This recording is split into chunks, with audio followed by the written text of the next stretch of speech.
All right, good morning, everybody. Hope you're all having yourselves a fantastic start to the AM here. Apologies for the slightly late start this morning. But yeah, hopefully everyone's having a fantastic, strong, excellent trading week and are ready for what should hopefully be a fantastic end to the week here. As we've seen quite a lot of action, quite a lot of nice price action, right? And been able to trade pretty well here so far this week, right? Every day been green. Every day, kind of controlling the size of my losses, making sure that I'm, adding to winners, right? I'm scaling out or closing, right, as my P&L is increasing. And I'm basically just not doing anything that would destroy my ability, right, to be profitable. I think one of the big things to focus on a day-to-day basis is, does the math work in my favor, right? If I have right now, like my win rate on the year is like 61, 62%, something along those lines. So if my average win is 2 times, 3 times, 4 times bigger than my average loss, then it's very easy, right, for me to essentially find a little bit of margin for error, right? I don't have to be very aggressive. I don't have to overtrade, undertrade, and anything along those lines. And that makes my life very easy, right? But if I'm, average win is $500 and average loss is $1,000. Well, if I win on 60% of my trades, not going to make any money, right? So I have to always make all my decisions basically based off of those principles, right? Am I doing stuff that I'm wasting my time with, or am I doing stuff that actually is going to set me up long term to be successful? And I think with this process, right, managing my losses, right, adding to winners, cutting trades early if they're not behaving the way that I want, well, I'm creating for myself a tremendous amount of margin for error. And that is then also, right, really changing how my P&L is reacting to that, right? Every day this week has been like a crescendo. Each step is higher and higher and higher and higher. And it's not to say that that's necessarily a guarantee for what's going to happen here today. Who knows what the market has in store for us? But I'm setting myself up, right, to consistently have those bigger and better and stronger days. And that continues to be the emphasis, right? If you're not happy with your trading, well, there's a lot of reasons why that could be the case, right? Is it my risk management? Is it my entry timing? Is it my position management, right? Is it how I'm protecting my winners? And if we can slowly improve each of those basically elements, then we can avoid the worst side of our psychology and we can take advantage of what the market gives us. So going to continue to focus on those elements, right? Going to continue focus on losing small, adding to winners, right? And building up, basically those risk-free trades so I can get that nice follow through. Because when I do that, I'm going to have a lot more days like I had yesterday, and I'm going to keep myself in situations where it's easy to be green. So I know a little bit all over the place here this morning, so apologize for that. Maybe not the easiest thing to have followed. But yeah, really just trying to stress, lose like a psychopath, right? So protect yourself from those max loss events, right? Be psychotic about that. Add to winners, right? Be aggressive in that and get to your risk-free, big risk, like big position sizing trades, and then scale out, right, as your P&L is increasing, right? Close your trades when we're at full body bullish candles, right, or full body bearish candles, and you'll consistently walk away with a lot more money in your pocket, especially when you're combining that with pyramiding into positions, right? When we do all of those things here together, that's a really nice kind of like, 1, 2, 3 combo, right? That's pretty devastating and gives us a tremendous amount of upside in our trading. So that's continually the thing I want to focus on, right? And then when you're thinking about your own trading, am I not protecting winners well enough? Am I not adding to winners aggressively enough? Am I not protecting my losers well enough, right? Am I not closing those positions quickly enough? And just identifying which one it is. Spend a week focusing on that, right? On improving it. And then taking that next step or that next leap. And, yeah, trying to get better, right? Trying to get better consistently. So, yeah, with that being said, let's start mapping things out here. Let's figure out what we want to do here this AM. And, yeah, let's see what the market wants to give us here today. So first things first, right? We're going to check the economic calendar. Relatively busy session. We got a bunch of Fed speak here today, starting at 10:30. We had some at 9:15. And we got consumer sentiment at 10. So it should be an interesting session. And good morning, Nate, Suresh, SG, Craig. And Craig again, double Craigs. Hope you're all doing well. And yeah, guys, what's the count here on ES? I feel like I'm all over the place this morning. What's the count here on ES? And let's go from there.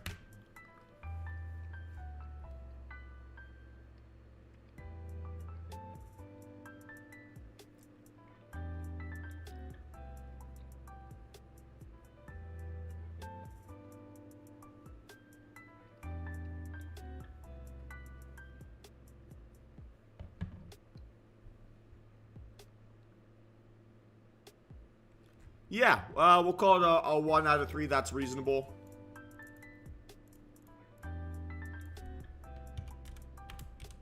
Actually, it's like a rounding error.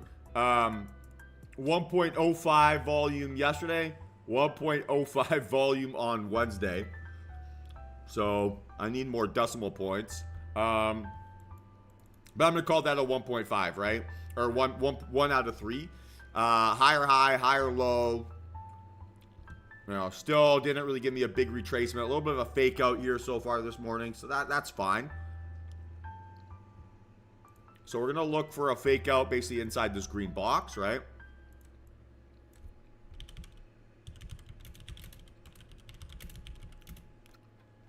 And then it's a breakout towards yesterday's high, which is 61.10.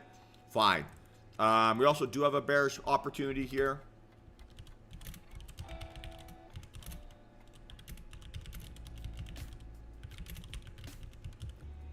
And then it's a breakdown.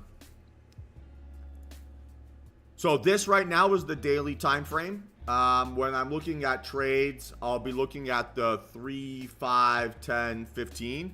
You can see the time frame here, right, on my chart. Right, so you can see what time frame I'm currently looking at right there. Yeah, Jeff, yesterday was a red bar, correct?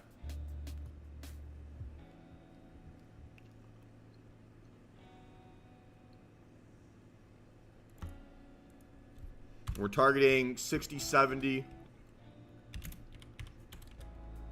60, 60, 60, 50, 60, 40.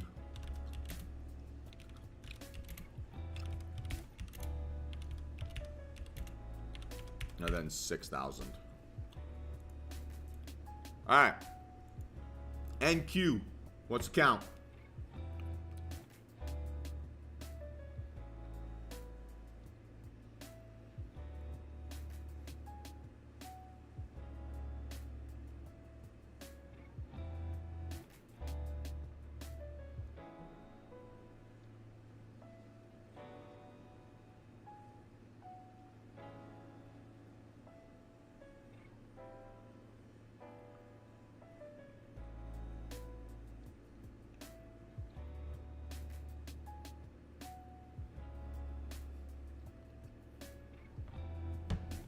Yeah, Storyburst, you're right. 1 out of 3 here again. Much clearer low vol pullback, right? Sorry, this should be a 1 out of 3 to the downside, not the upside. And so we're still looking, right, for a similar narrative as yesterday. You know, inside that green box and then a breakout towards 600. Not really changing from a bull case scenario. We didn't get that much bullish follow through, right? And then to the downside here, ORB fake out at ATH. Then break down towards pre-market lows. So 21.4.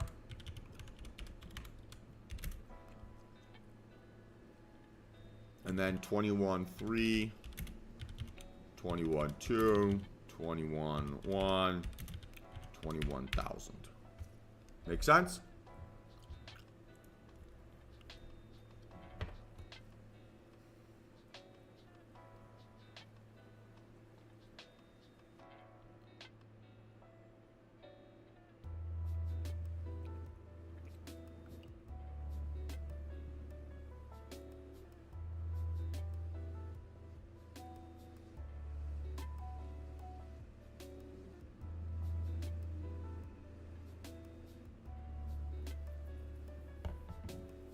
All right, sweet.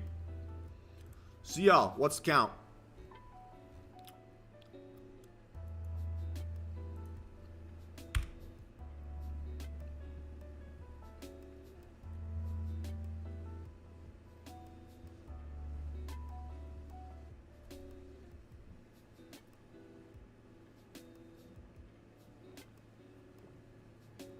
Yeah, 2 out of 3 without volume, right? Spot on.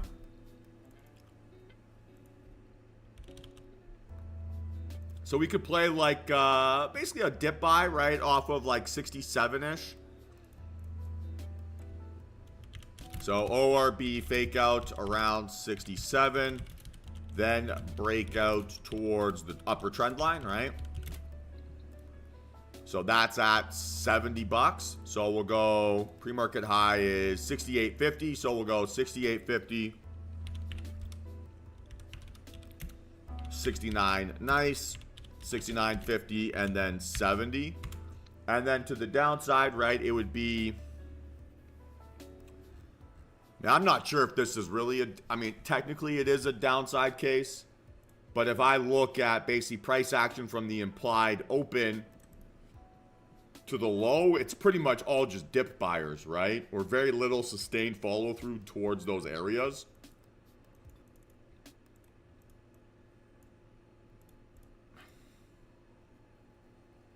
So I would need to see a fake out at like, yeah, 69-ish maybe.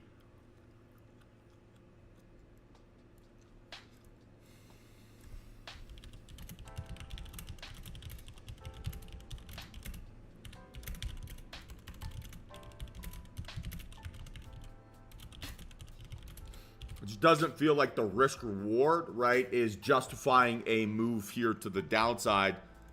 This kind of seems more like a dip buy opportunity than a rip to the downside opportunity. All right. Apple. 2 out of 3 without volume.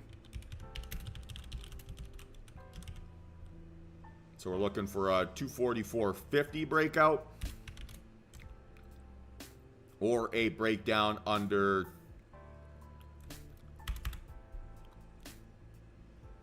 maybe 241.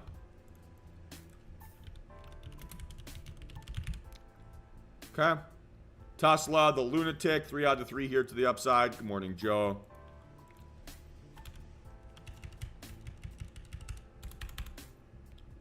Suresh, I hope you got out of that short, man.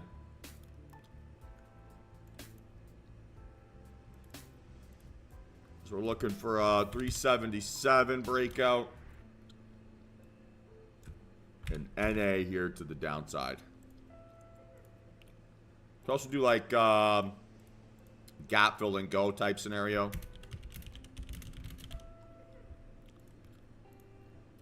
Okay, Microsoft, 2 out of 3 here to the upside without volume.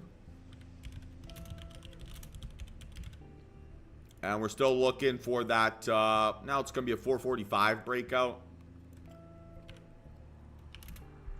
And it's a textbook trend breakout, right? So, kind of like a wedge pattern, flying higher here, 445 and above. We got some space. In theory, this could look to catch its breath here at some point. So we could look for like high vol BB reversal. But I'm not going to be very motivated by that.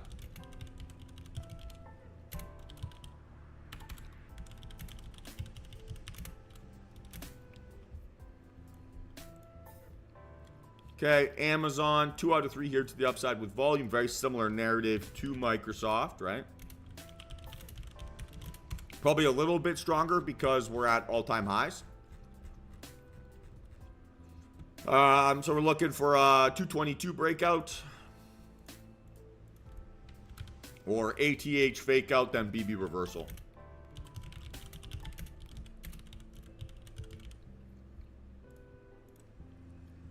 Okay, AMD.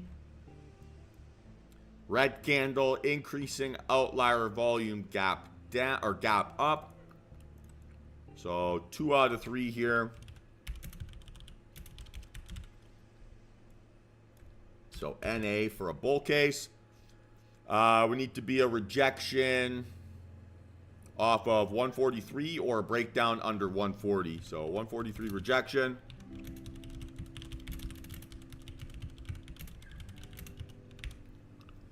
And yesterday, right, we talked about wanting to see the semiconductor names to really like kick back off if we're going to get some good continuation and a nice amount of follow through.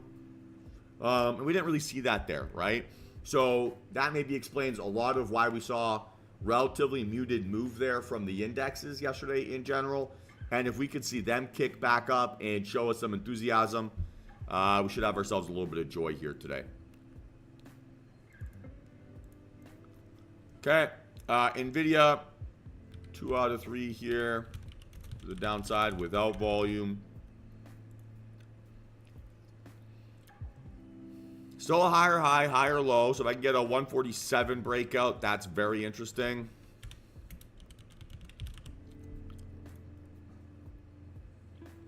I think it has to get under 140 for me to be bearish. Because we did such a good job breaking out here above this range that this like green box feels a bit like no man's land for bears, right? I would be very pessimistic of going short into very aggressive buying volume.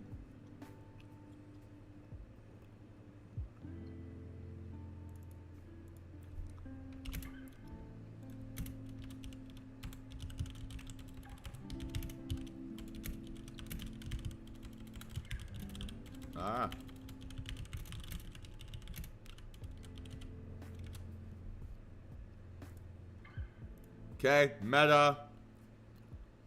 Higher high, higher low, decreasing volume, gap up. 1 for 3 here.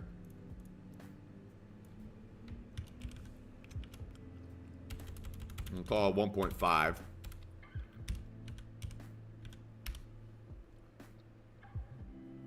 So now we're looking for a 620 breakout.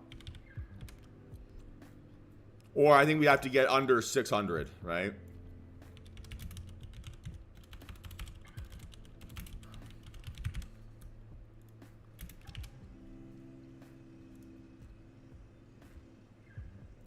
Okay, Netflix, a weak 3 out of 3. So we need to get a breakout over 926. Man, this thing's a lunatic. It does not stop. And because it's weak, I'm not going to look for dip buys here. I don't have a ton of evidence of dip buys sustaining there yesterday. We're not quite in the middle of yesterday's range. We're like, you know, upper half of it. But if it does want to behave nicely, we should have some opportunities here for sure. Okay, and then Google, 1 out of 3 here. Higher high, higher low.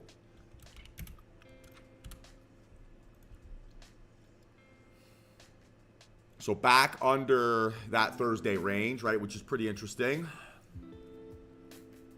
So we want to see breakdown under 171. Right, or a breakout above 176.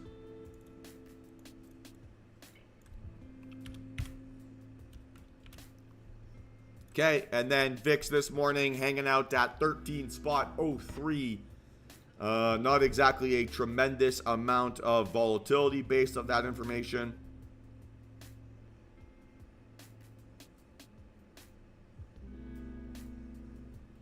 So what do we expect the market to give us here based off of the VIX?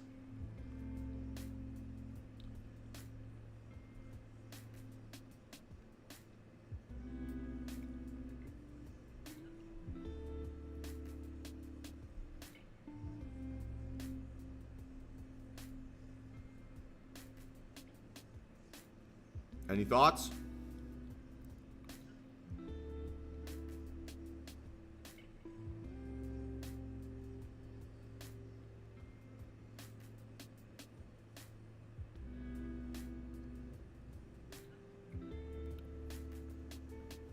Yeah, low volatility, slower moving, right? And in low volatility markets, it kind of, well, probably the most likely outcome, right, is like a grind higher, right?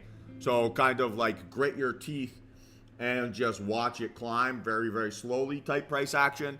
So a lot of what we did yesterday is going to continue to be sort of in play here today, where it's not getting too greedy, anticipating these monster massive moves, and kind of trusting that price action is going to,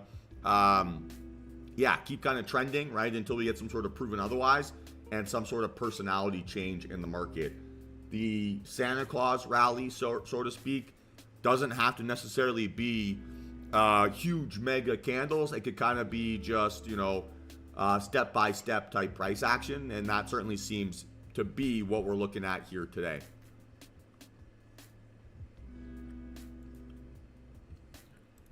All right, guys, any questions? Team, any questions?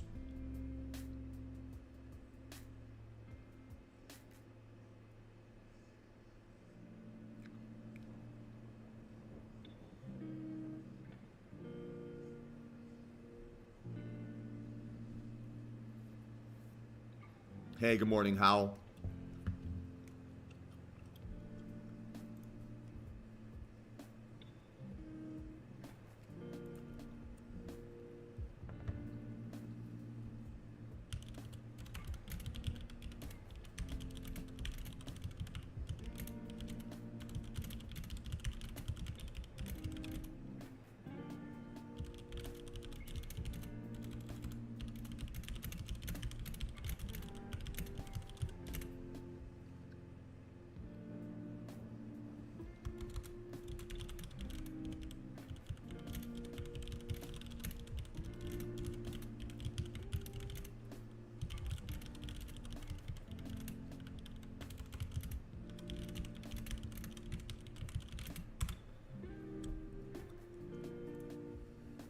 Any questions?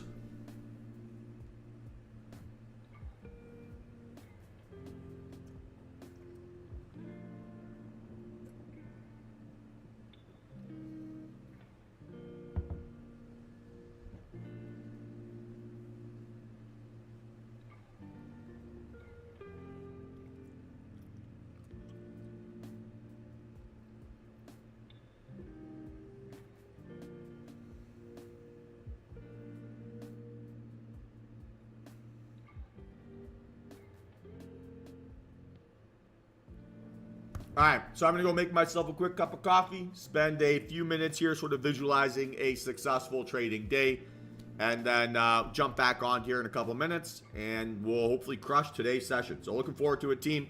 Let's have ourselves a fun day, and be back at it again in a couple minutes.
All right, team. So let's have ourselves a fantastic trading day here. And yeah, let's see how the day shapes up, right? See where that momentum comes together. Like I said, we have a little bit of data this morning, right, at 10 a.m. We have a little bit of some Fed speakers at 10:30. So best case Ontario, right? We're done, out of the way, and made our money before then. We'll see if things shape up, right, or how they come together. But definitely just not going to force a rush or do anything stupid. Primarily here today is all about remaining in control, not doing anything that ruins my weekend on a Friday, and again, it's being very deliberate basically with my risk and my position sizing. Yesterday, I had a really good start to the day. First trade of the day was like $750 win or something along those lines. And then the second trade, I took on a little bit of a rushed entry, a little bit of a too big risk, right? So I bought too many contracts. I should have sized down just a little bit more. And I took a loss larger than I wanted to have taken. And then I spent the rest of the morning, right, taking a couple trades just to make back that initial mistake. And then took a trade that actually compounded and made me a lot of money. But should have been, $2,500 day, right, instead of a $1,600 day, something along those lines, had I just been a little bit more responsible with my risk management. And so today, kind of like, not, I'm going to say overcorrect, but really emphasizing, basically controlling those variables so that I'm not doing anything stupid and not have to feel like I'm working back to recover from a mistake, right? So if I can do that effectively here today, I'm going to have a really strong session. If I can't, then I'm going to have to feel like I'm working for a living here. And although I love trading and it's my favorite thing in the world, generally those days where I have to feel like I'm working or pressing or like really fighting to find a setup, those are the days where you're setting yourself up to drain that mental capital at a faster rate than usual. And that's not really what I want to commit myself to, right? So this game for me fundamentally is a protect your mental capital game, control those variables type thing. And if I can do that, right, then everything else will kind of fall into play. So I'm not here to be hyper aggressive. Not here to rush into decisions. Not here to do any of those things. Here to just be like ruthless in executions of my setup. So every setup I see, I'm going to try to take. And I'm going to manage my risk like a lunatic, right? So not let losses be max losses. And I'm going to be really aggressive with how I build up my positions and try to get follow through. And that has been a really successful combo for me here in the last, say, 10 days or so. And I'm going to continue to build off of some of those new good habits and hopefully, right, establish myself a nice little end here to the week. All things considered, it's been a fantastic trading week, right? Up about 20K across accounts, not including the family fund. So I can't really complain about that. Certainly paying for my UK trip with that trading price action. So long may it continue. And that's going to be the case, right? Or my P&L is going to keep going the way that I want when I just control those variables, right? That's the evidence I have. That's what my journal is telling me. That's what my brokerage statement is telling me. And so I can either ignore those lessons and think that I'm better than them, or, right, I can keep building off of those skills and keep getting better and keep making more money. And I want to stress that it's the getting better, right? That is the priority, right? It is the, okay, how can I lose less? How can I add more? How can I do X, Y, Z? Instead of thinking, okay, how can I optimize to make $1,000 here today? I'm improving the quality of my decisions. And then as a byproduct of those decisions improving, my P&L kind of just levels up naturally, right? So that is really the emphasis. That's the obsession constantly, right? It is the quality of my process that dictates the quality of my P&L. And I've been having a lot of fun taking this like evolution with you all here in the last little bit. And hopefully, right, you guys are all taking that same level of accountability and also, right, trying to scale up and improve your trading. So that's the emphasis. That's the bias here. And yeah, we'll see if something comes together. Any questions about process, technique, anything along those lines?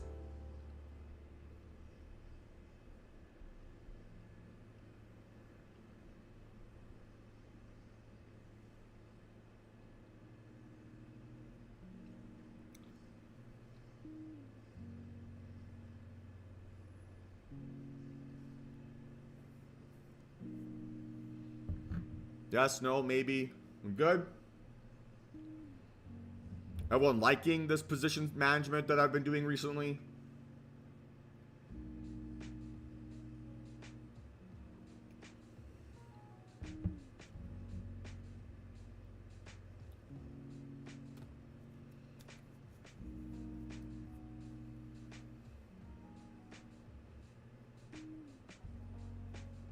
Good, Jeff. Love it.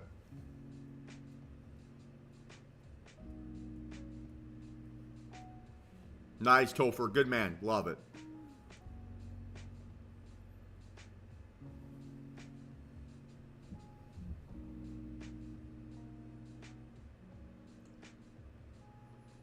Redeemed. Well, that's like the learning curve is intense for the first 30 to 60 days. So don't hesitate to ask questions. Get as involved as you possibly can, and practice copy trading. Right? No worries, mate. No worries, Kyle. And so yeah, play along. Right? Paper trade alongside with us, and things will slowly start to make sense. I get it. I talk fast. I get excited. I do all these things, but if you ever have any question, just ask it in the moment. I'll do my best to always answer it. If for whatever reason I can't, I'll let you know and I'll get back to it. And if I don't, just remind me and I'll do my best to answer your question as well.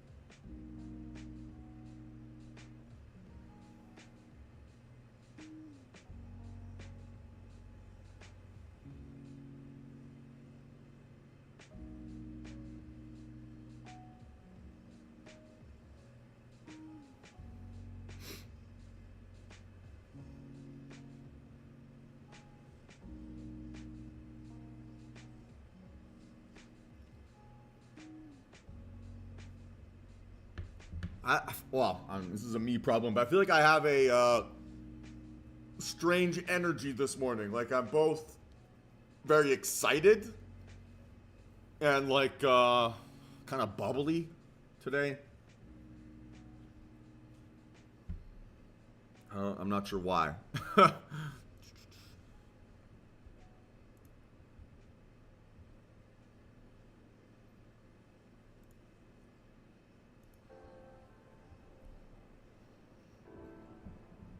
Maybe it's today I'm graduating or leveling up my coffee game.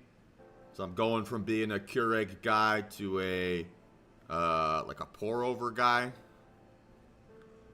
I don't think there's anything that makes me happier than a good cup of coffee when it's cold outside.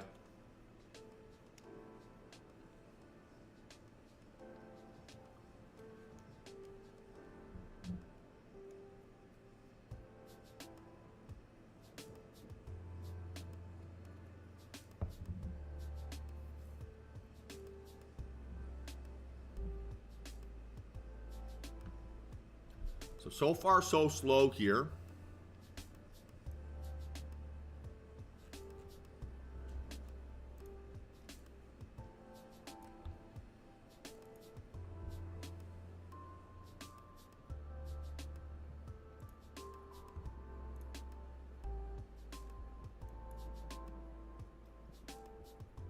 Unfortunately, Rusty, I've been off of the Zins.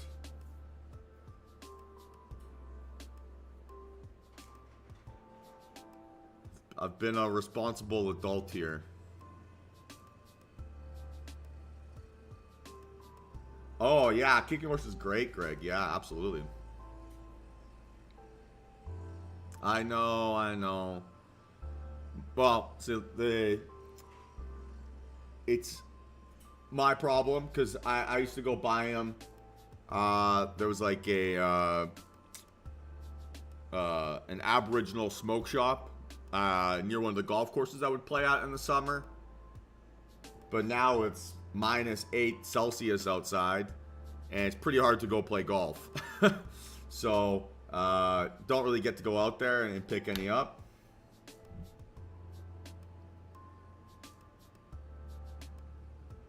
Oh, I mean, that's a Barstool sponsor.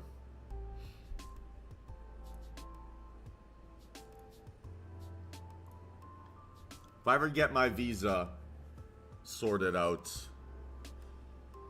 then, oh gosh, I'm going to have my trading computers and my screens, all this kind of stuff, and then just a wall of tins.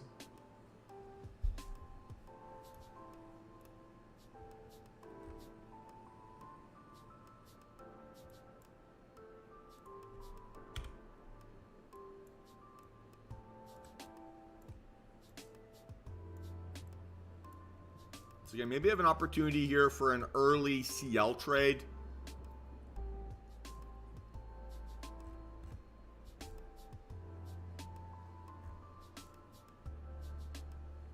Targeting like 66.80.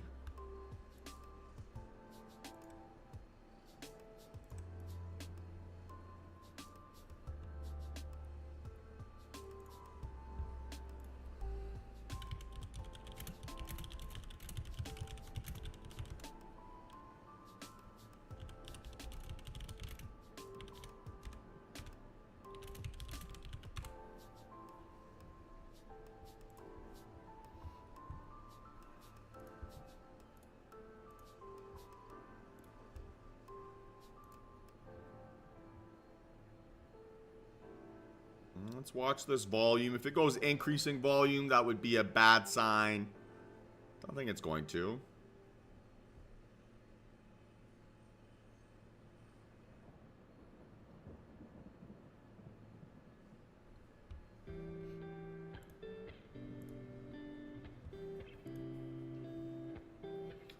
So again, right, with the CL yesterday, right, I had that issue with just taking on too much sizing, too much risk.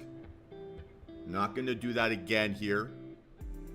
And then same thing like yesterday. If we do end up jumping into this trade, if this move happens sooner than I expect or faster than I expect, I'm going to close it right as my P&L is increasing. So now we could go stop loss 67.33.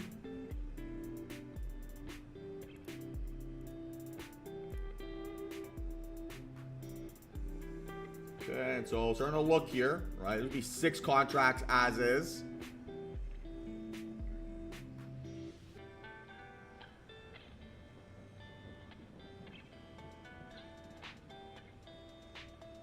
Now it'd be less, right? I need to get like 24 or above. Might have messed this up. Oh, no.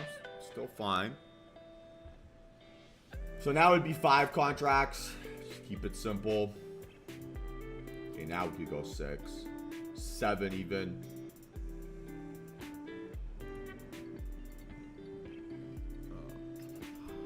One sec here, team. One sec.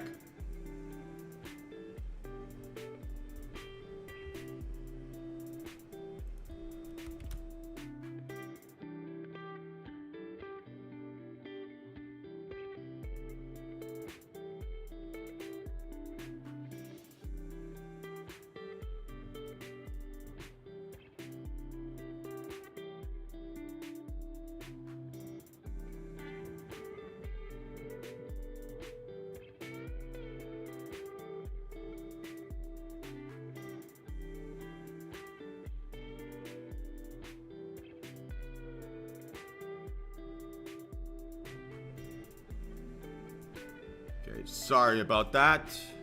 So now it's starting to look like a reversal opportunity, right? More than a breakdown trade. Okay, really optimistic, right? That's inside that dip buy spot we talked about.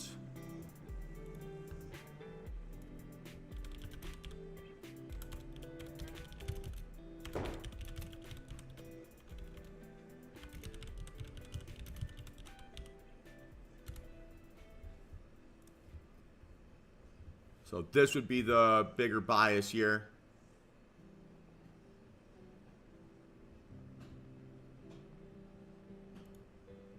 Okay, instantly higher highs.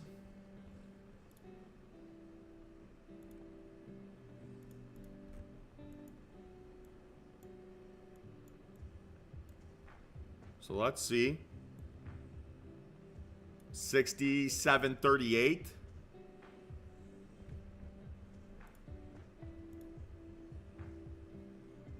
Okay.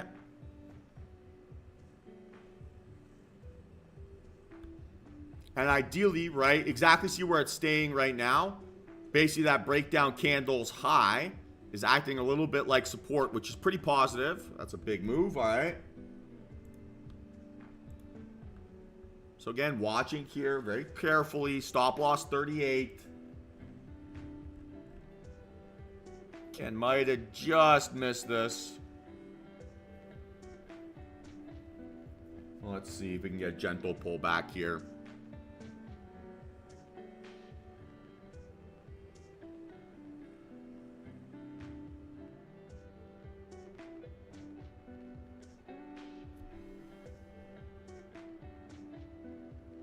What looks wrong about this or not great about this?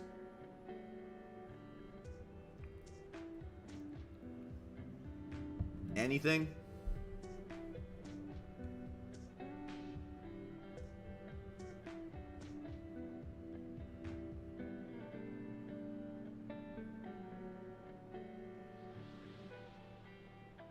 Well, the volume's fine, but it's how quickly this move made that 10 cents and then how quickly it pulled back, right, back down towards.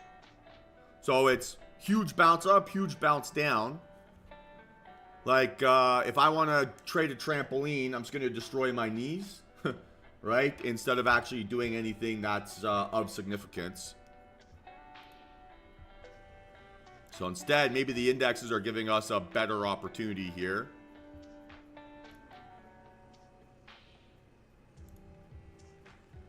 So, might have missed the old NQ. We got 13 minutes.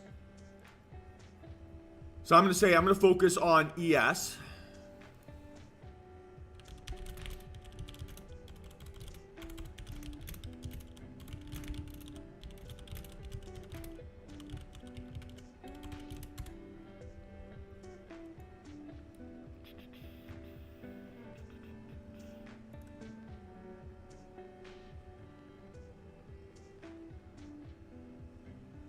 It's great volume. Okay, so let's focus on ES here. 14, right? 1450 would be the target. Let's see where it finds support here.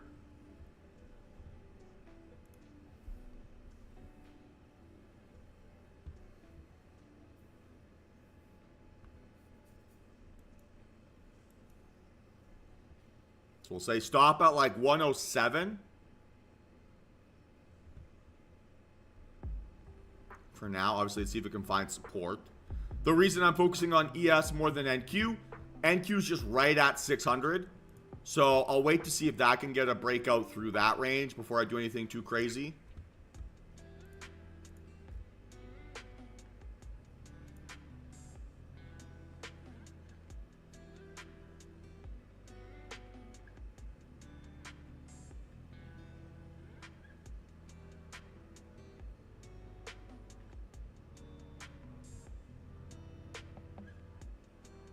Again, still no reason to jump in yet.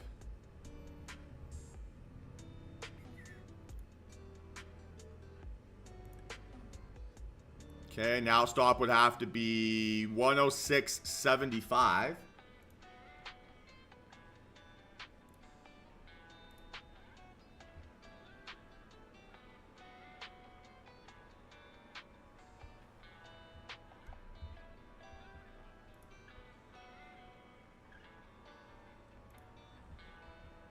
But again, still no reason to jump in here yet. Still no reason to jump in.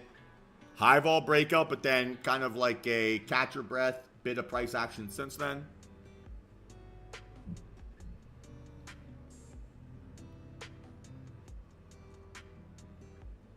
It's 9:50. We do have time here still.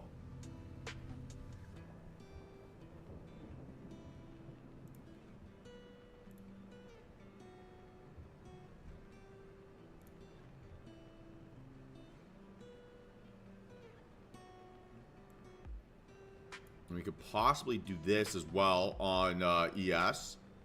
Now, 5-point stop, relatively aggressive. So I'd like to see probably smaller than that, right? A deeper pullback.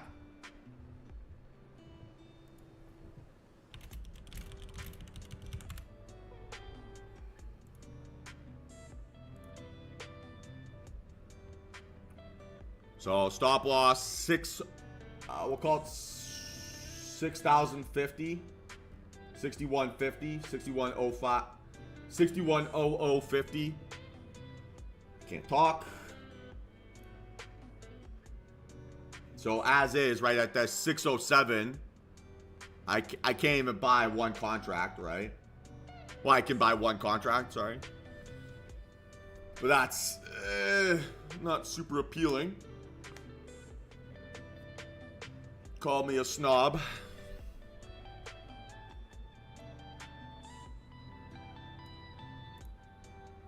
Okay.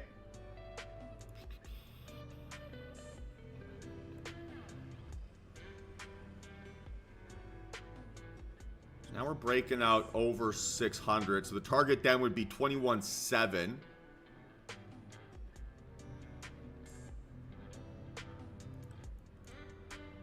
You're looking at a 580 stop loss on NQ.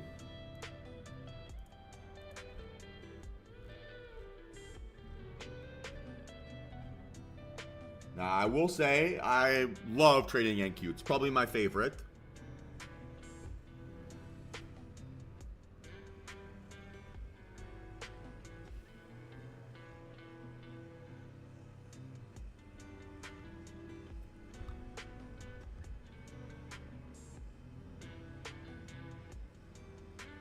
Okay, starting to behave pretty nicely here.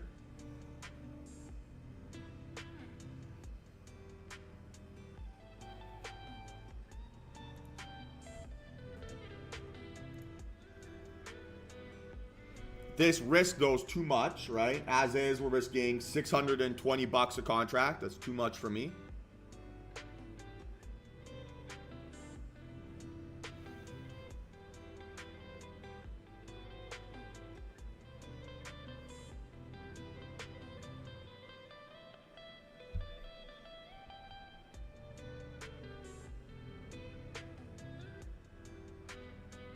Okay, good jump.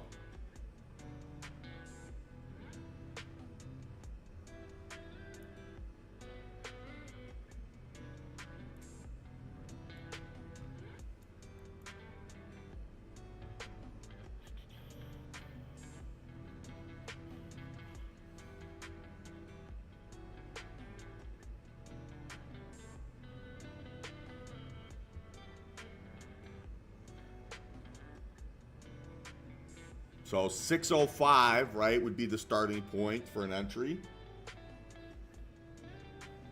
Might have just missed, right? Unfortunately.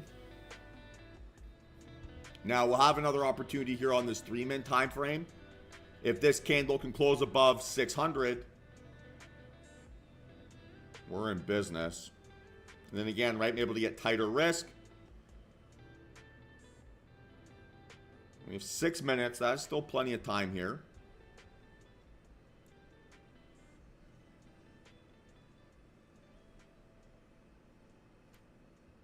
So now you're going stop loss 588. Right? Makes life easier.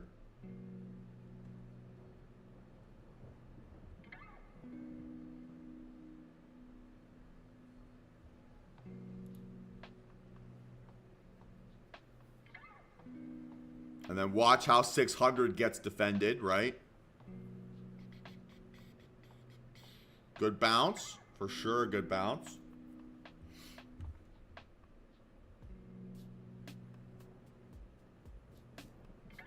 Which could then set us up for the aggressive, right? Which would be stop loss 598, which is what it is now.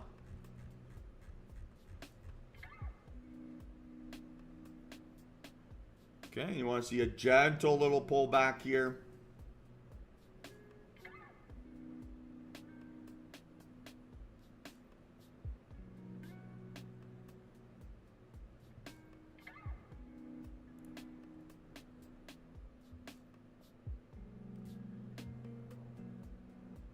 Okay, and I am in 608.75, 2 contracts. Ooh.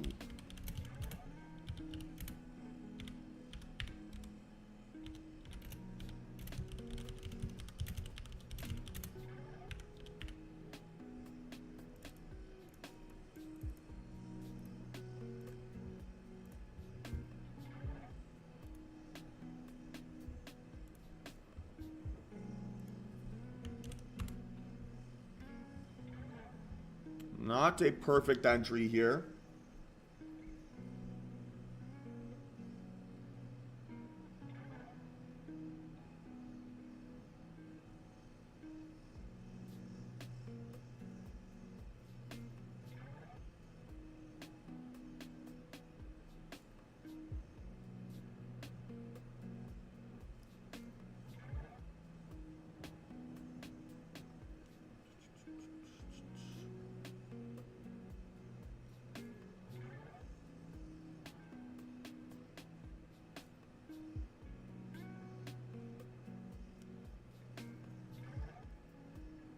Okay, come on, last chance.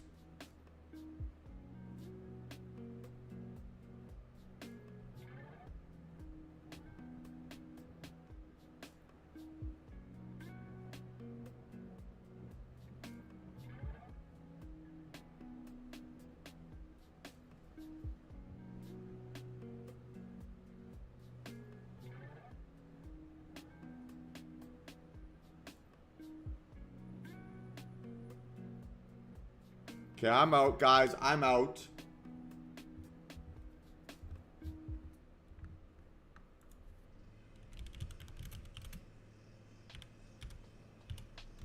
Closed at 601.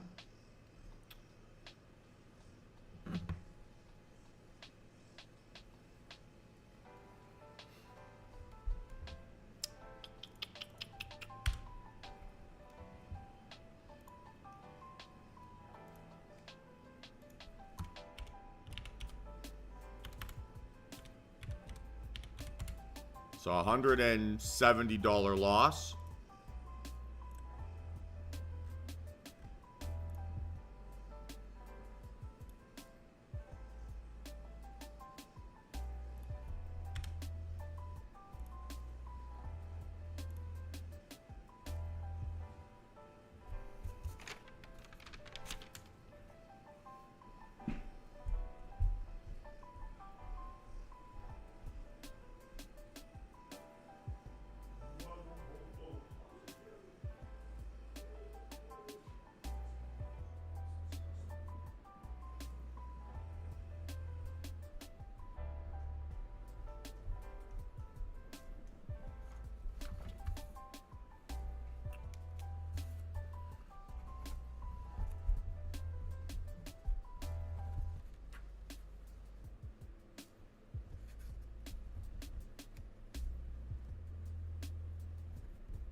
It's not the exact start I wanted, for sure.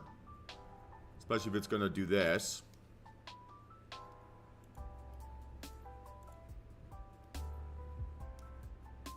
Quick little algo reaction.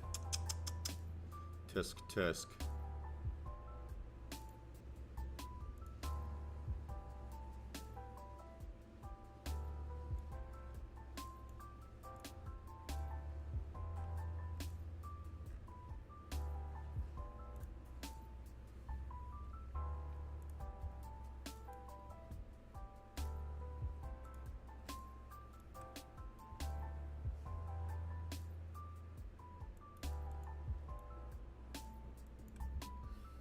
So potentially have ES setting up now.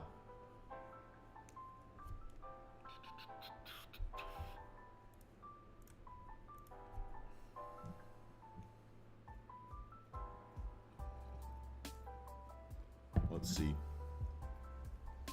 604.50 stop loss. Sorry, 6104.50.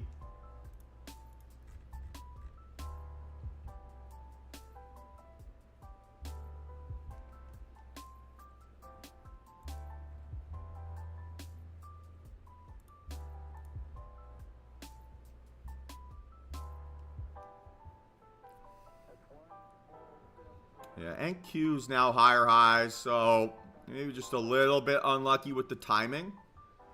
But that makes me feel like ES is probably tradable here then.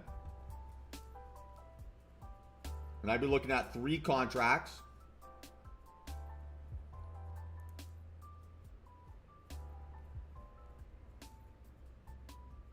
Too fast, too fast.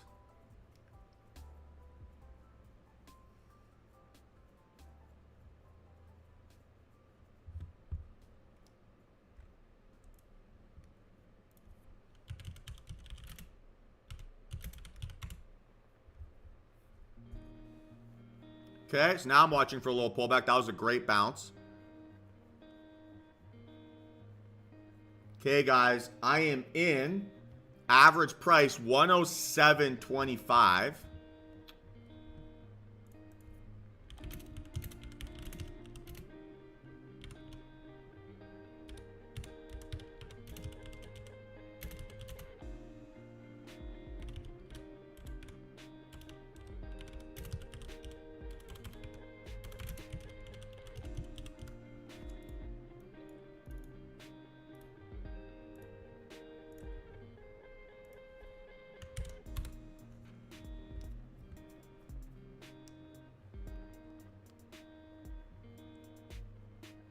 Okay, come on.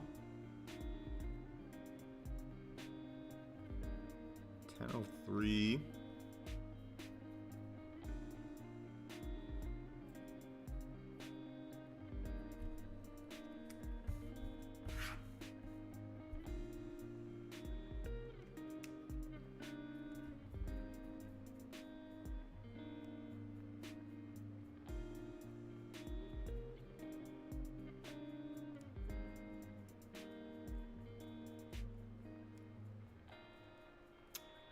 Again, not a perfect entry there.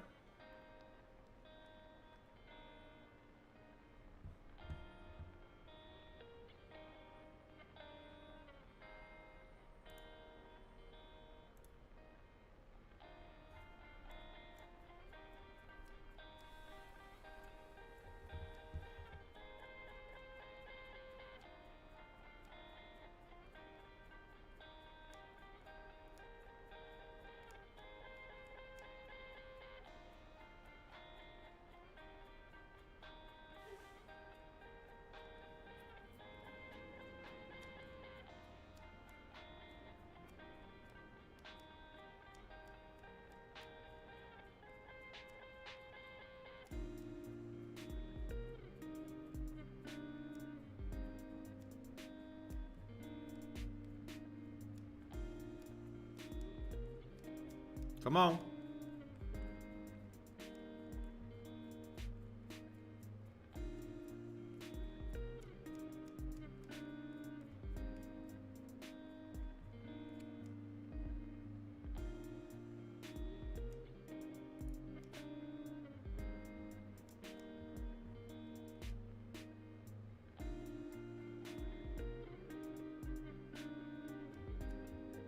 Okay, so I am out of this, guys. I am out of this. Fill of 105.75.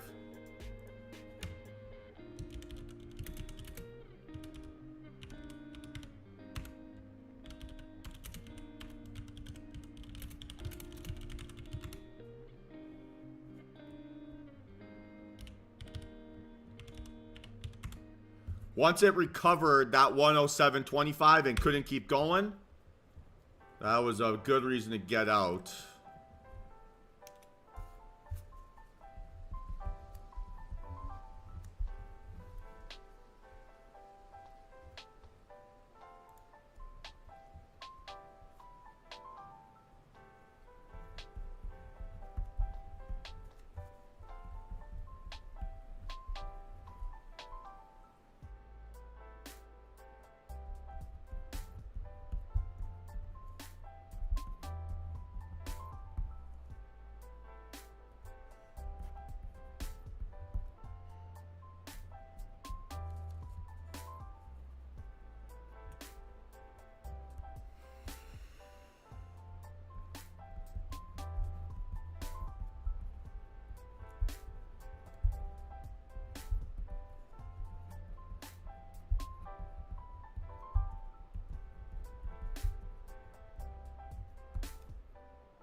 So that was the right call, right? All things considered.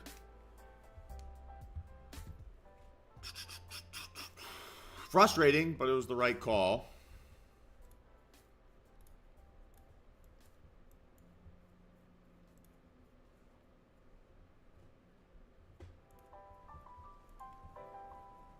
Like, I would have been stopped out there for sure. So I saved myself 200 bucks.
So now, right, instead of being down $1,000 on the day, down like 400,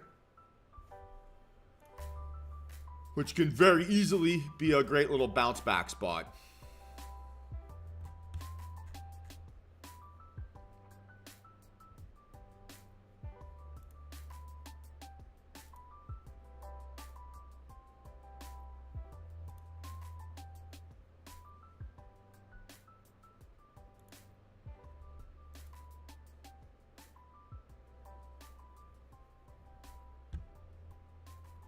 I would understand that. Yeah, makes sense. Yes, no, maybe.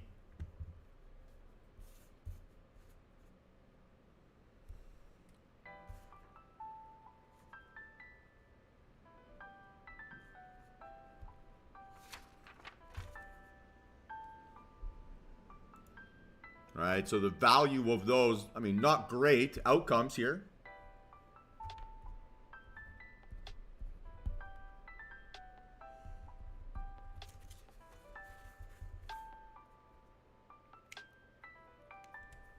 But much easier, right, to bounce back from 400 versus 1,000.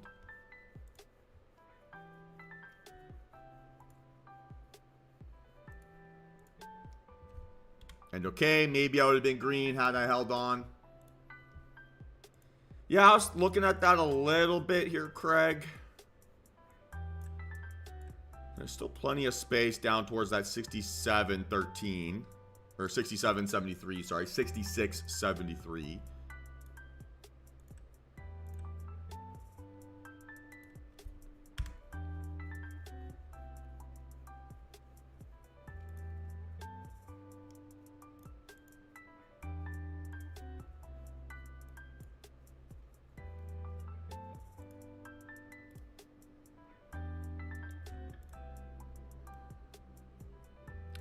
This is my biggest concern, though. Look how extended this move is already. That's a big move.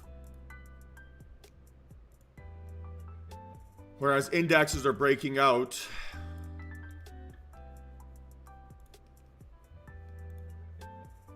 Maybe slightly more realistic chance for some follow-through.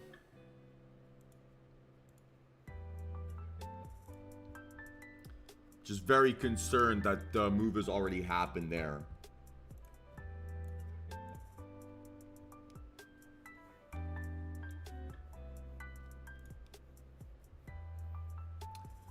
Yeah, that's a little bit unlucky here so far today. 608, we odd in on NQ, got stopped out. Or closed early. Would have been stopped out, right? No doubt about it. And then that ES long, right, would have been stopped out too before now recovering above entry price. So I'd say we're back in business here on NQ, right? Breakout above high a day.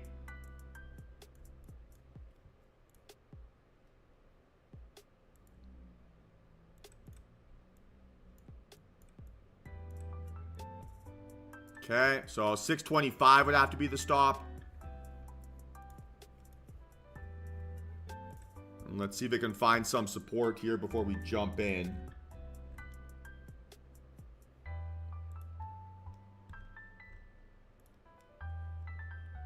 Okay, let's see if it holds fine support now. Not doing it.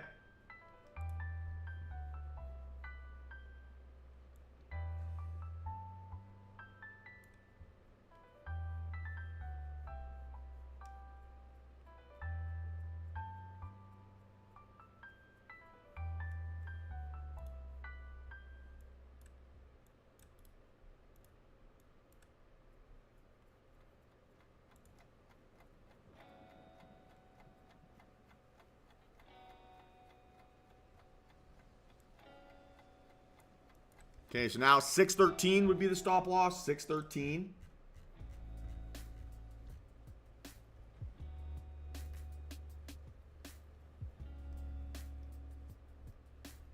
We need to get back over 29.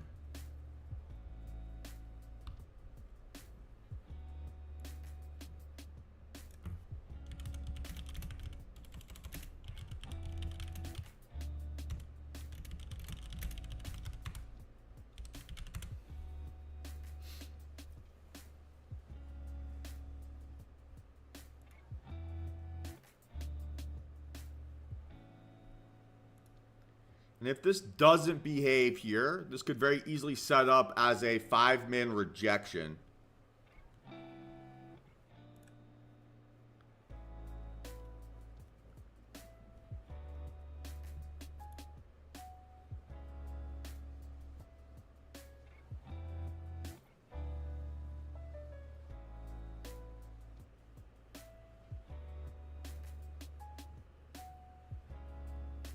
And this will be close from a volume perspective, even on the 3-min.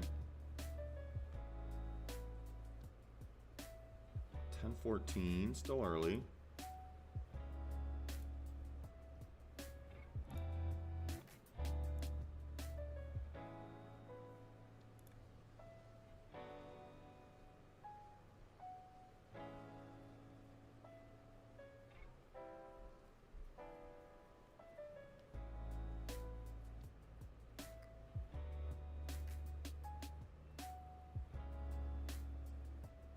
Huh.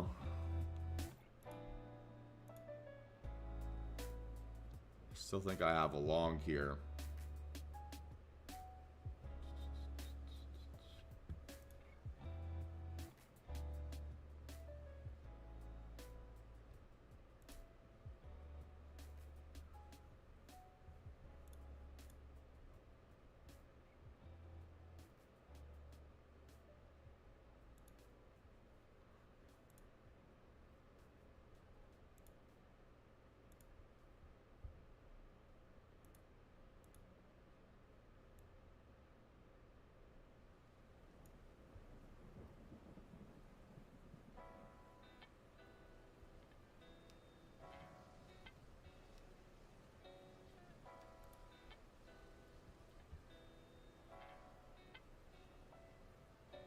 Okay, so 618 stop loss.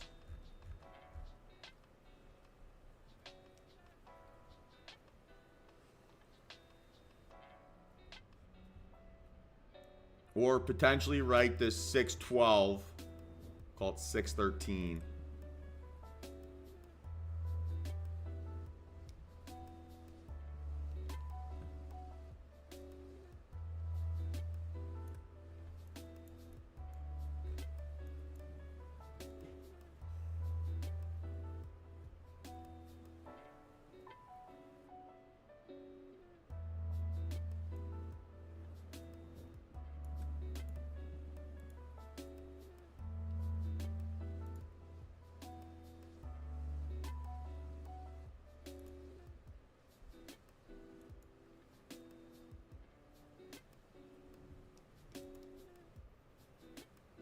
And I'm only one decision away here still from a very nice green day. So I'm basically trying not to force this, right?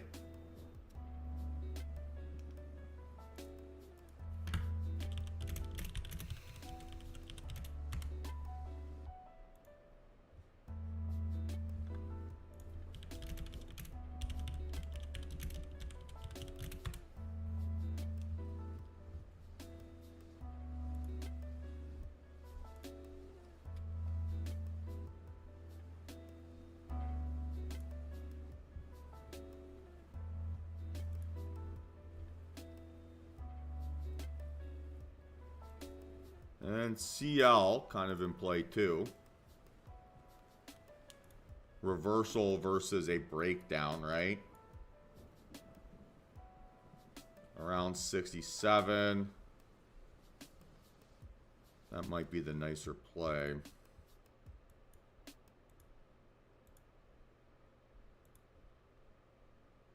Or do this, right? 618.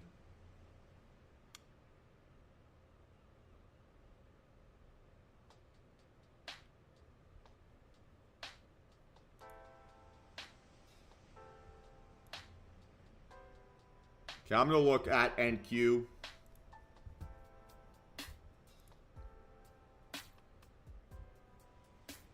Now, it'd only be one contract here, right? It'd only be one contract. Unless I can get a deeper pullback still.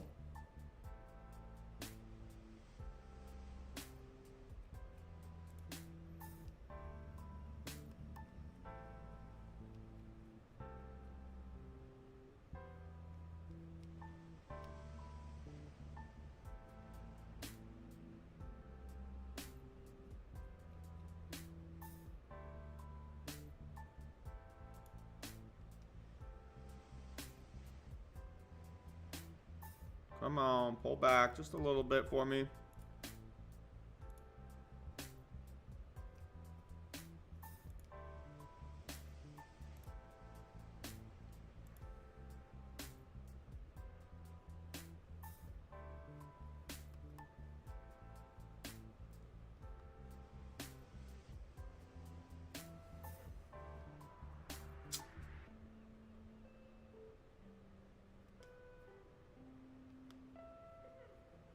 Annoying.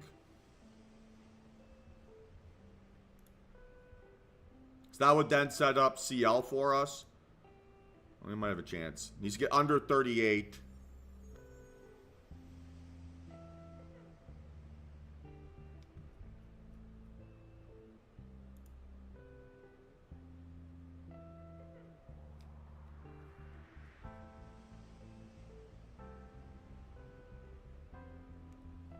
CL dumped pretty much right away.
Okay, still watching very patiently here for an entry. I want to be green right away here, right? That's what I've been missing on these trades so far.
Yeah, good call on CL.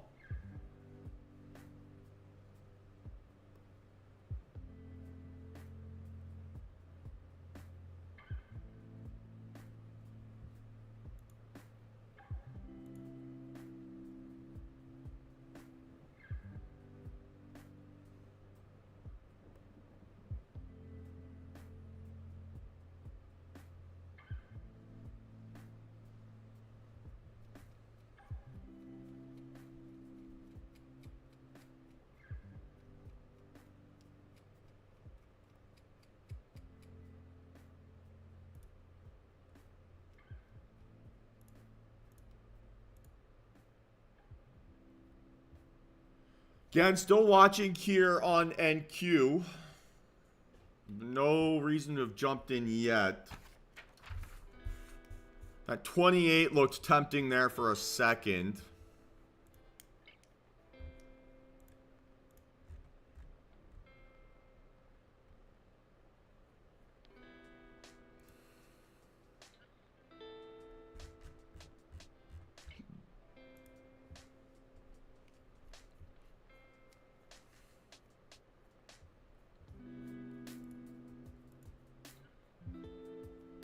Okay, inside bar. It's not over yet.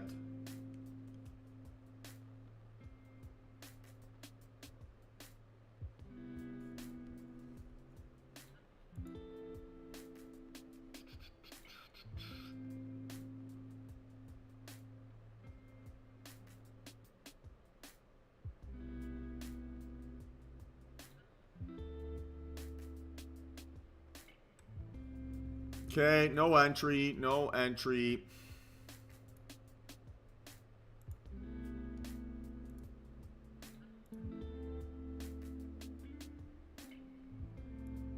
So I could do this now. 605 stop loss, right? 10-min breakout. That'd be very interesting.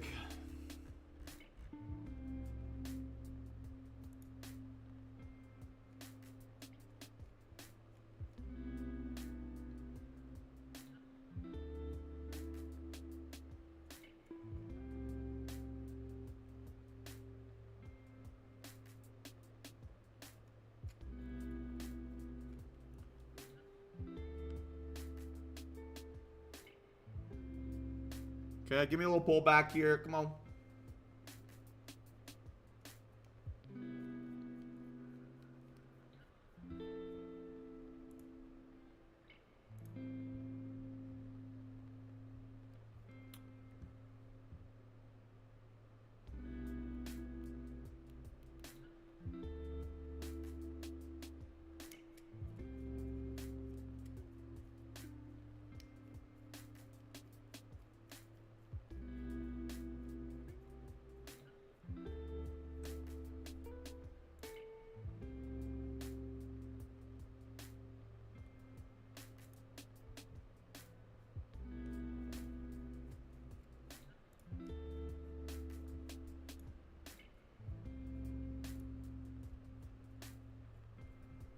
Okay, still watching here, team. Still watching.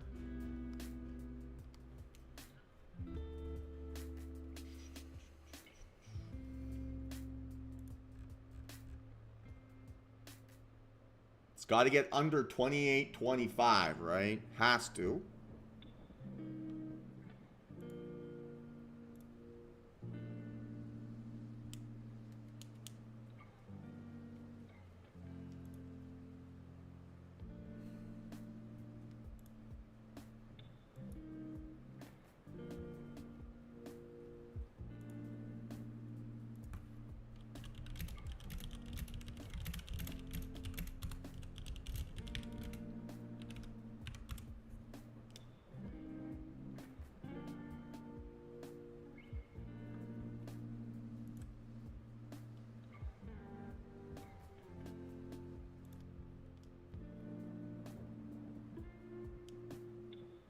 Lowest volume bar of the day here on this inside bar. So this could set up still as the aggressive technique for us.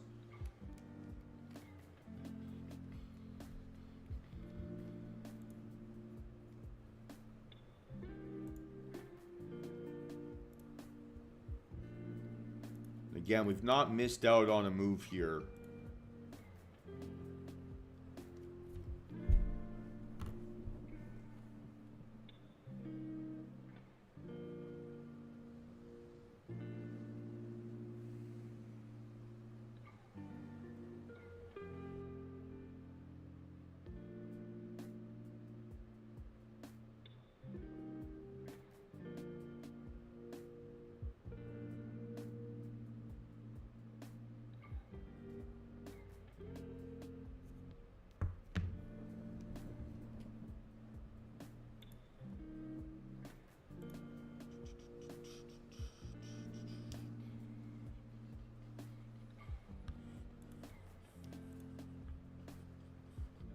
Okay, still in play here.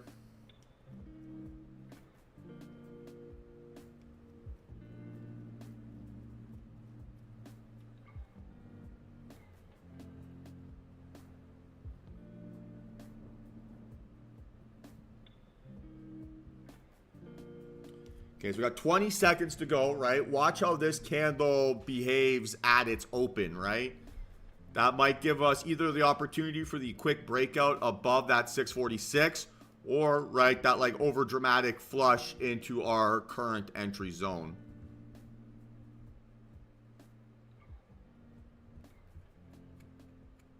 So let's see, 5 points.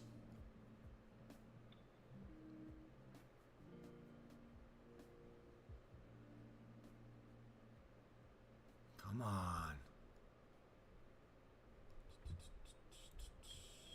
9 ticks away.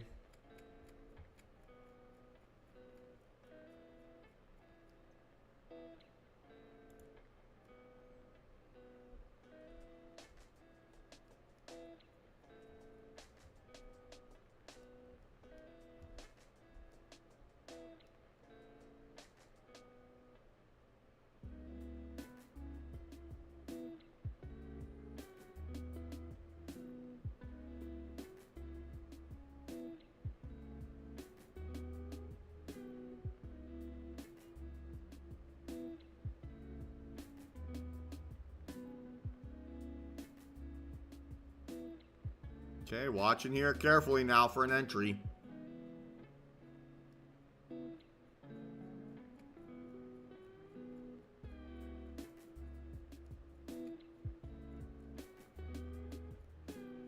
Still only be one contract, right?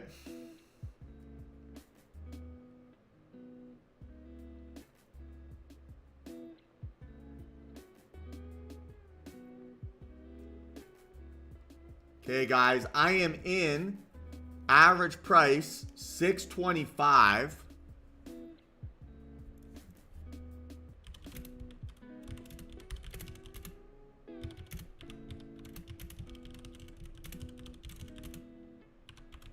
Stop at $6.05.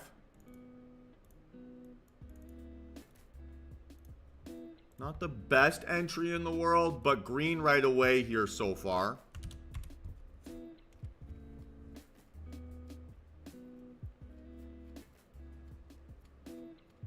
So let's even keep going, and I can build up into some sizing.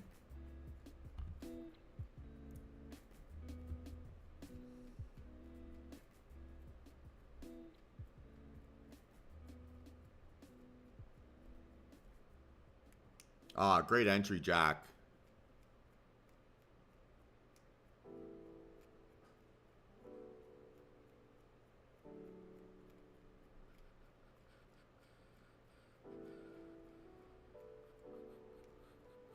Come on.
I mean, this probably should have been the entry there, right at that 620 touch.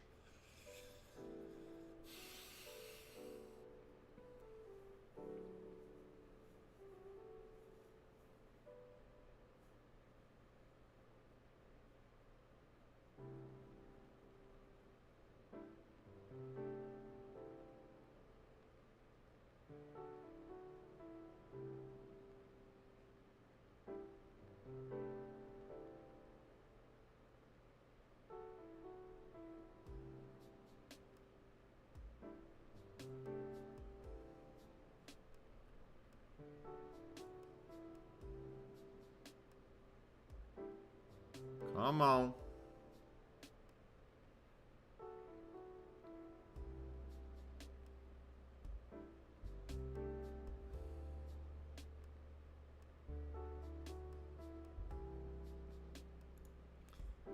Okay, guys, I've closed there at that 627.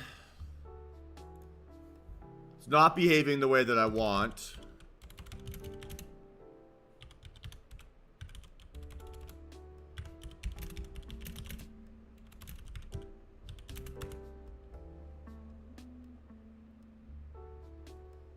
So either it'll give me an opportunity for the aggressive technique here again if it sets back up, or it'll give me a chance for a better entry. But my timing wasn't correct there. So if my timing's wrong, what else am I wrong about?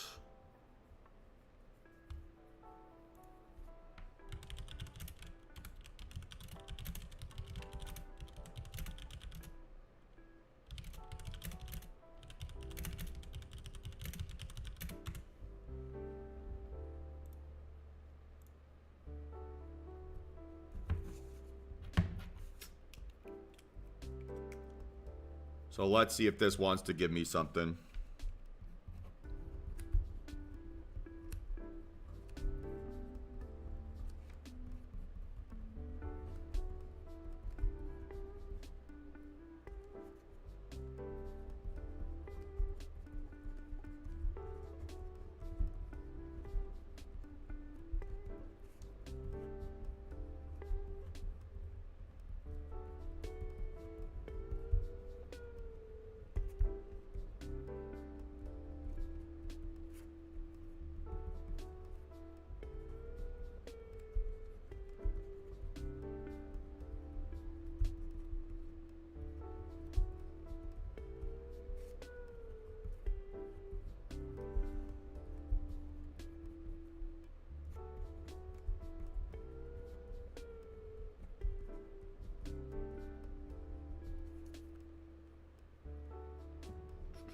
So it's a $40 win.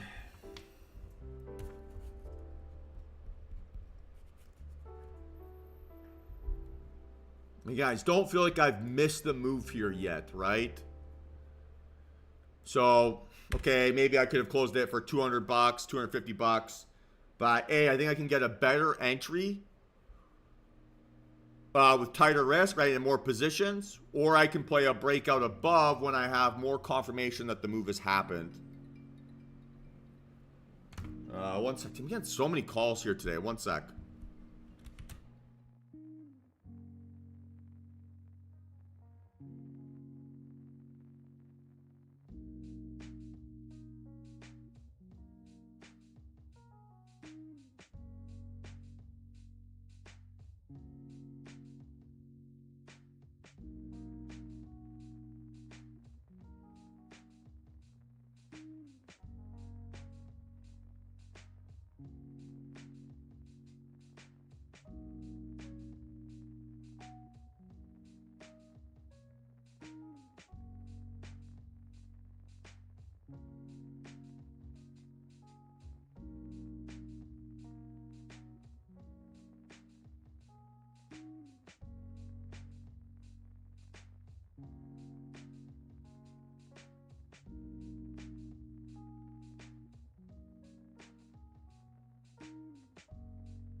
All right. Sorry about that.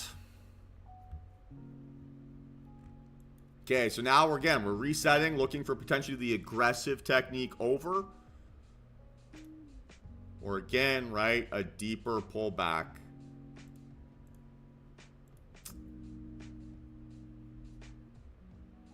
So any entry would have to be less than 25, right? Ideally in that 20 range.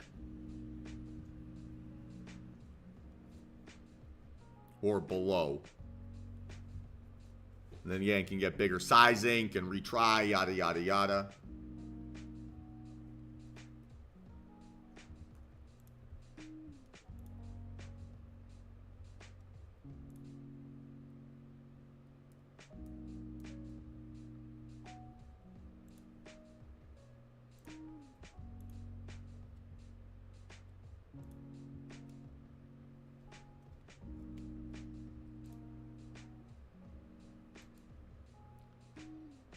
So although I didn't close my position maybe at the perfect price, I still have not missed the move, right?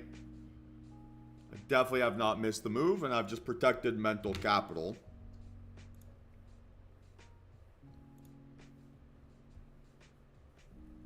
So no miss here, no miss here yet.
Again, right? So if I'm going to play this again, right, the same thesis, it's got to be less than, right, 625, ideally sub 620.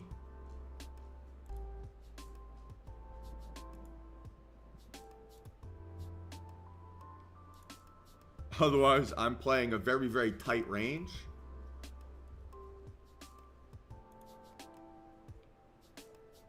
I mean, look at the way this is wedging.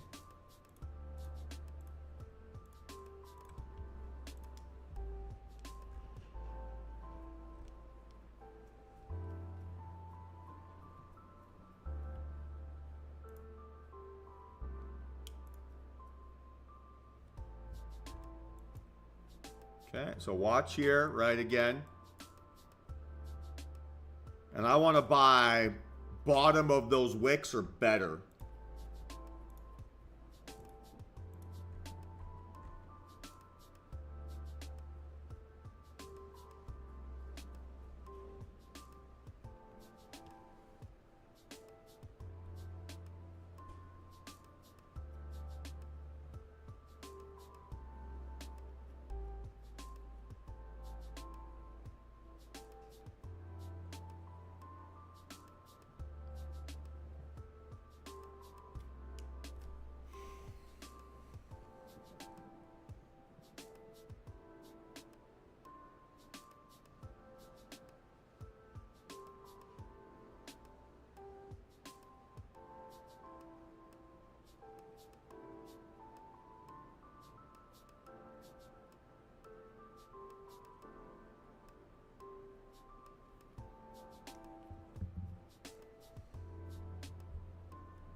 Okay, still watching here, still watching, and no rush.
Okay, so watching here.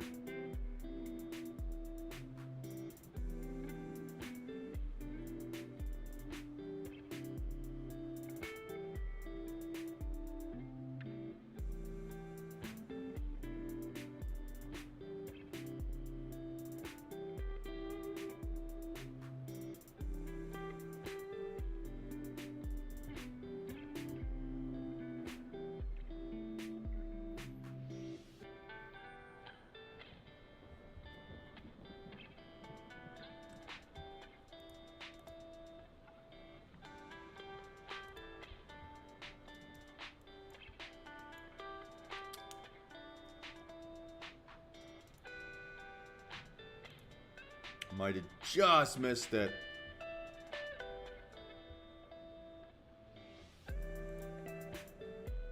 It's alright. Again, if the trade is strong, it'll give me more than one chance to enter. I do not need to rush this. Again, I've not missed out on anything from my original thesis.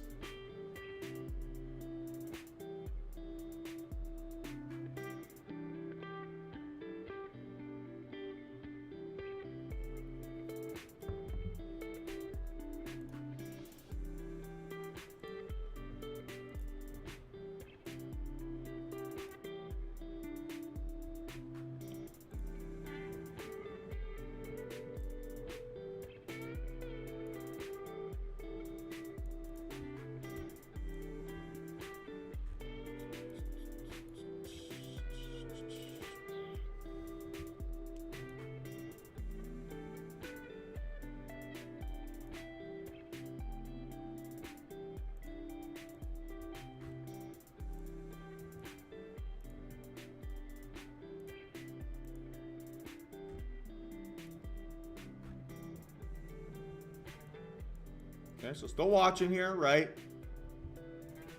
At 614.50 has been the low of this candle. So again, I'm going to watch for an overreaction at that area and see if I can get, 2-3 contracts. The deeper the pullback, the more sizing I can get.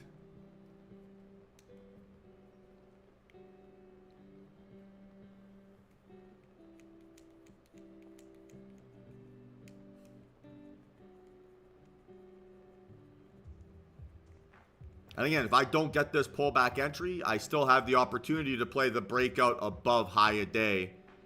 I'm doing that Leonardo DiCaprio like meme pointing, the point meme, just pointing at high a day.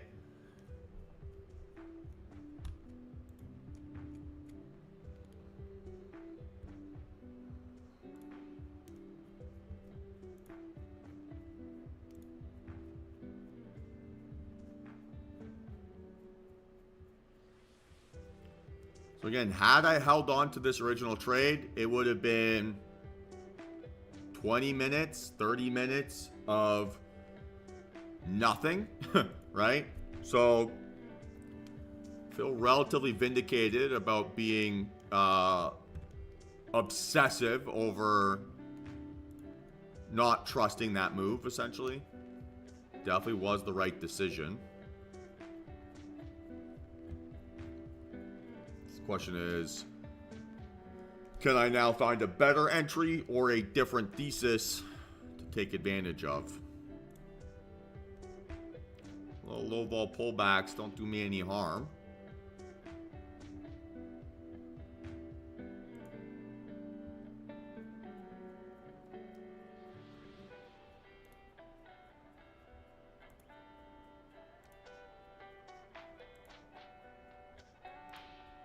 $27.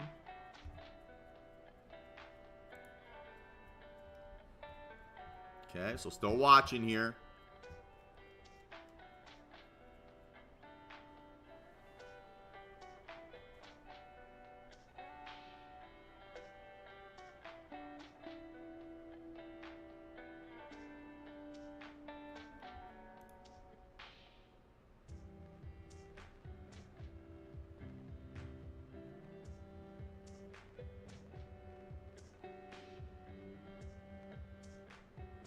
Again, moving too fast, right? Too fast.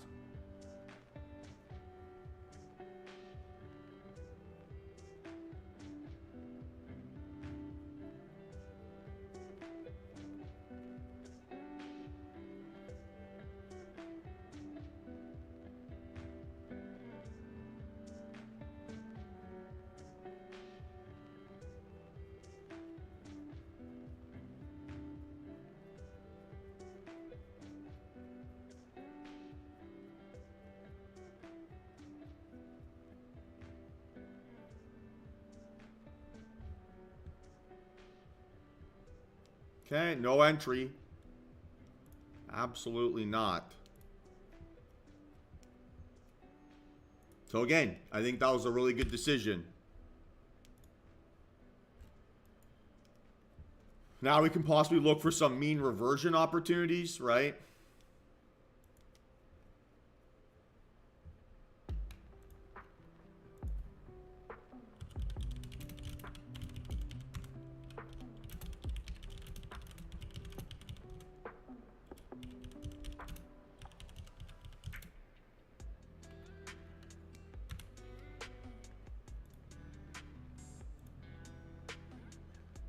So mean reversion would be like a CL potentially, right? Maybe this NQ breakdown.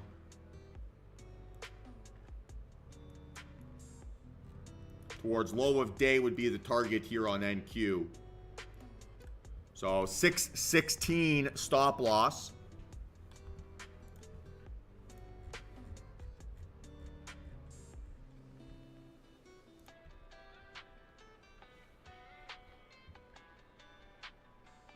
Okay, watching here closely.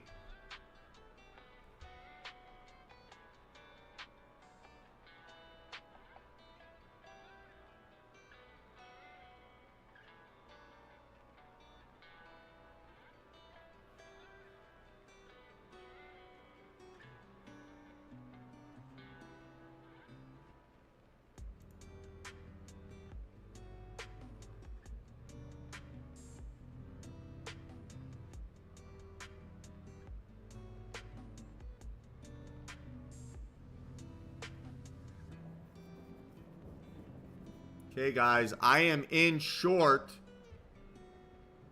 604.75.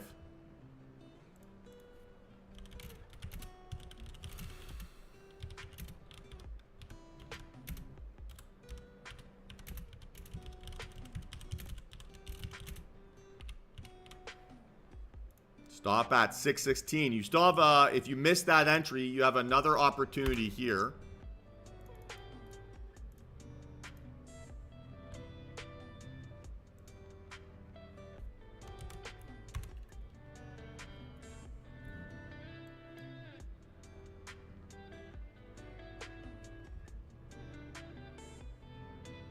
Okay, so let's see if this thing can break down, but so far so good.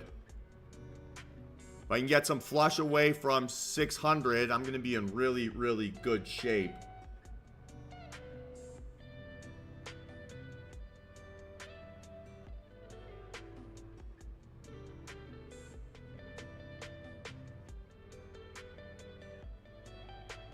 So let's see if it can flush here. Come on.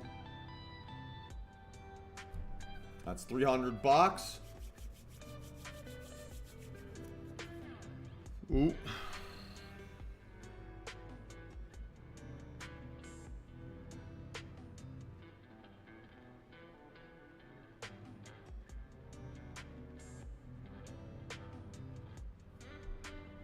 Jinxed it, maybe.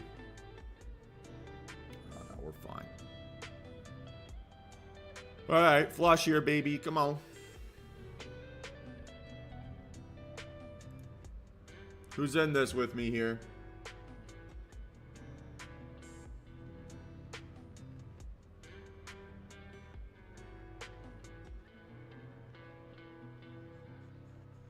Great entry, Gabe. Great entry.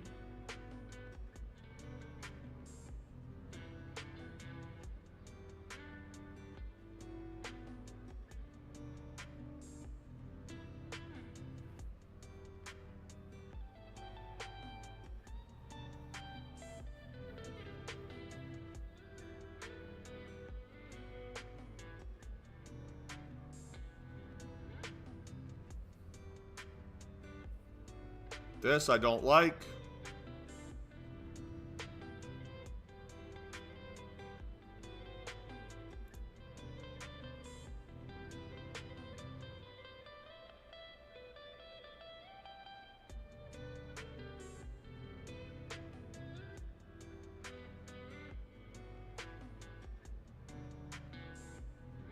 $10.56.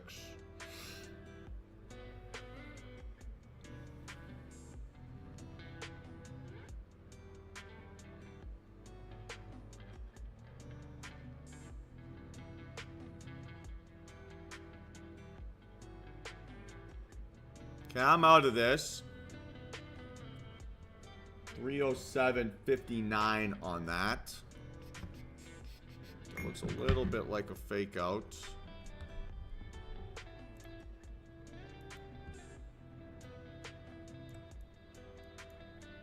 I have the same thesis here on the 5. I'll give another shot at this.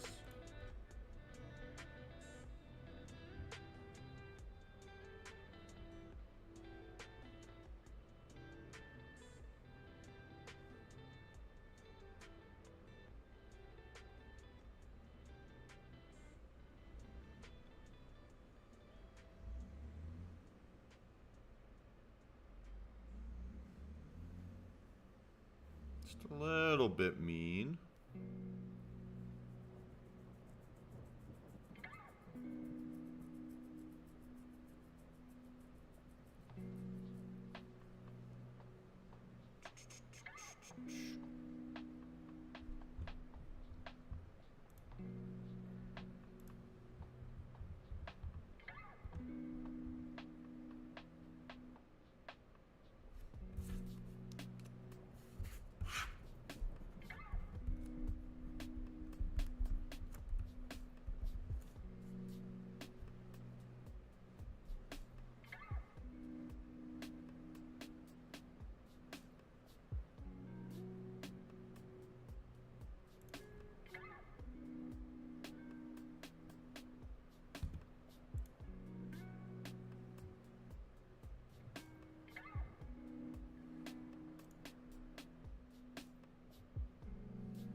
Tried to get a fill and it did not want to touch my price.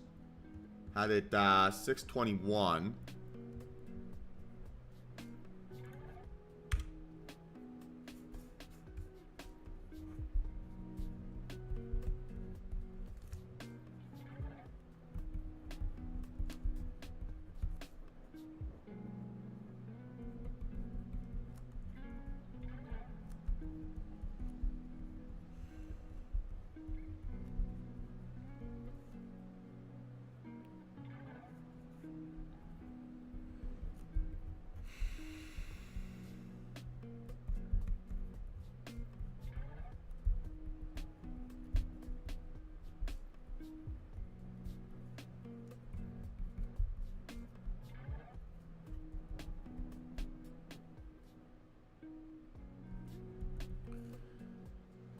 Okay, so still watching.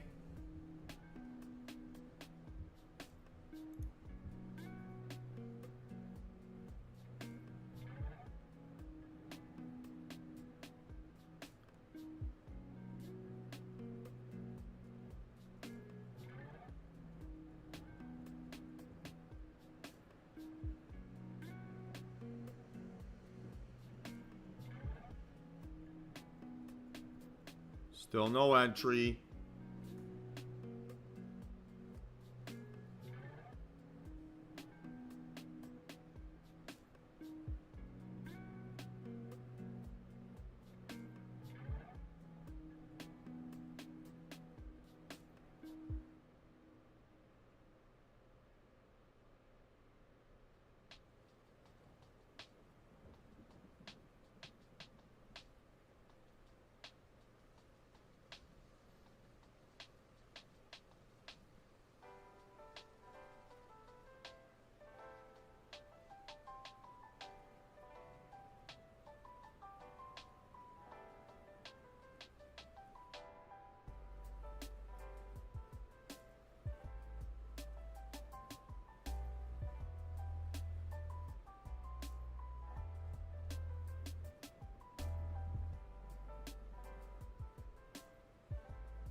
Again, watching very closely here.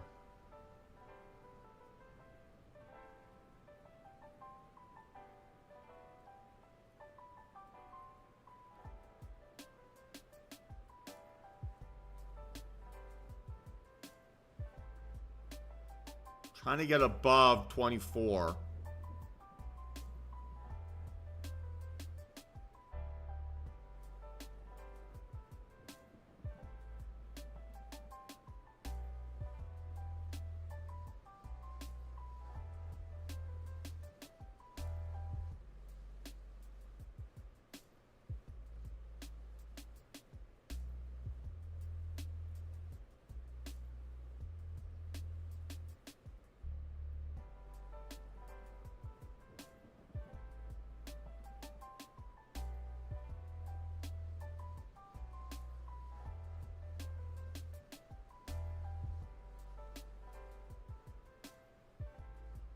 Still being patient.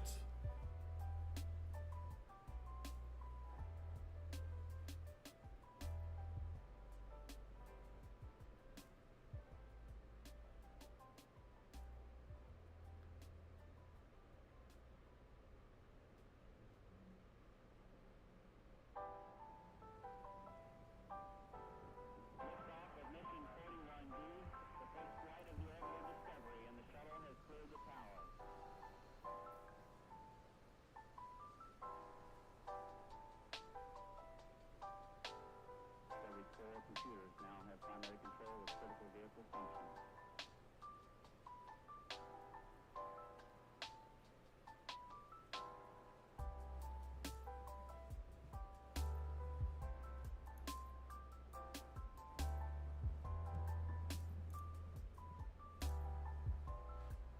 Again, stop would have to be 632.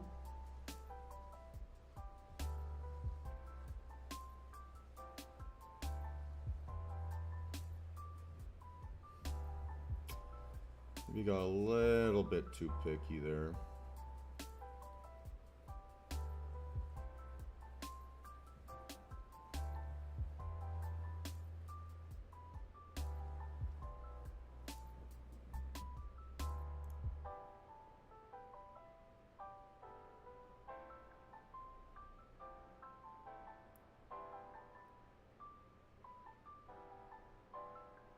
Okay, a gentle pullback, right? Again, would be interesting.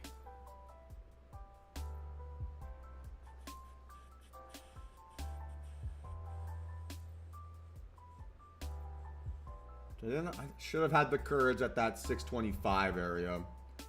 Maybe it'll set back up for me here.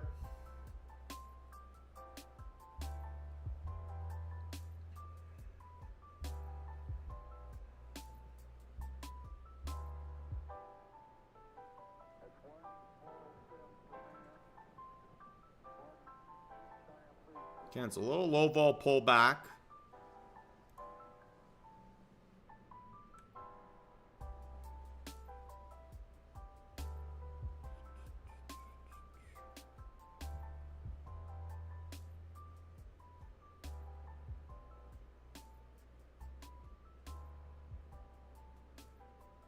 $26, $27.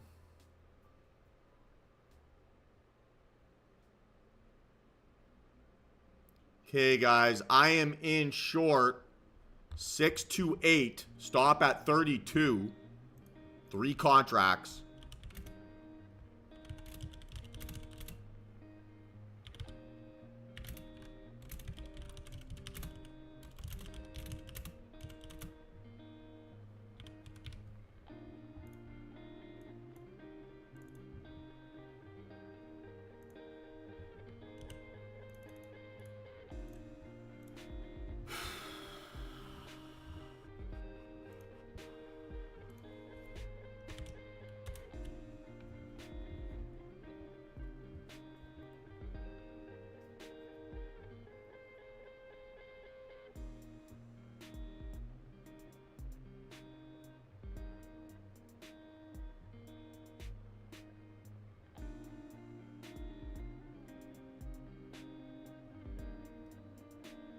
All right, I'm out.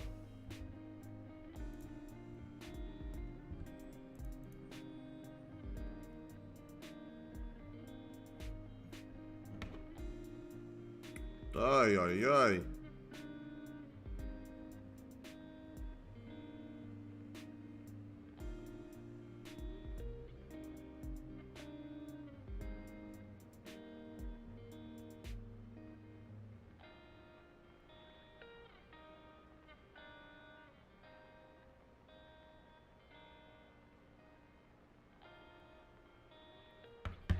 Minus 240.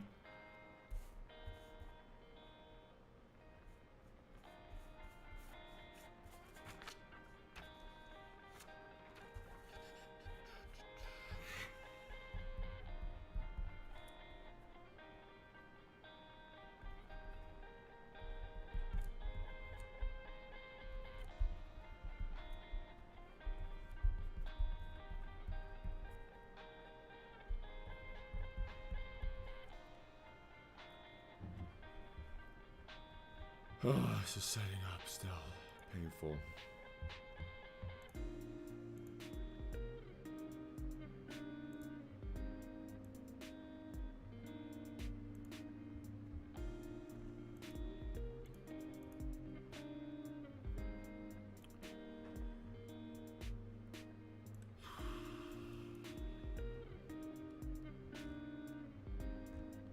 Thing is it's still giving me a look. I gotta be careful though with the mental capital. 240, 307.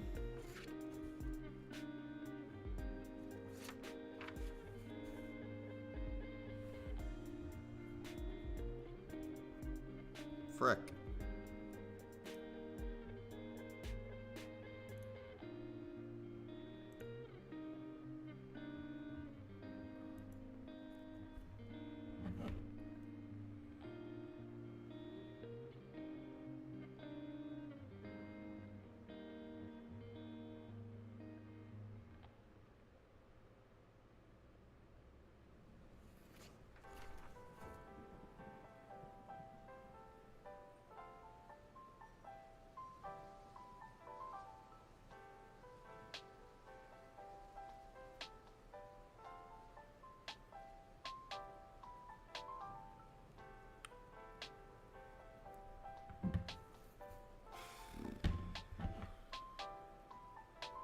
Down 908.37 on the day.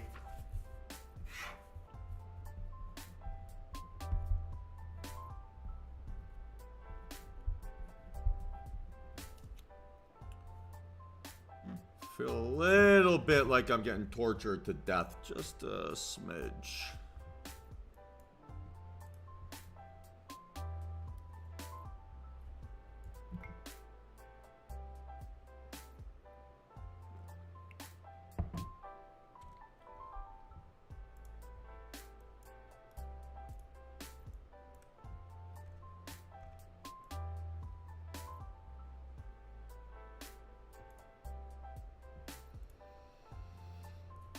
It's even now, right? That 28, if it just would have held for me.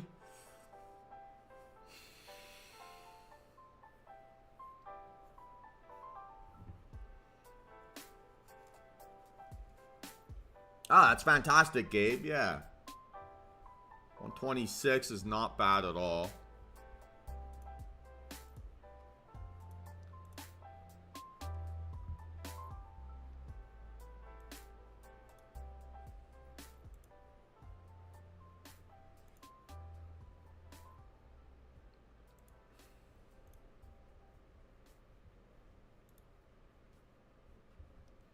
Still have a shot in me here.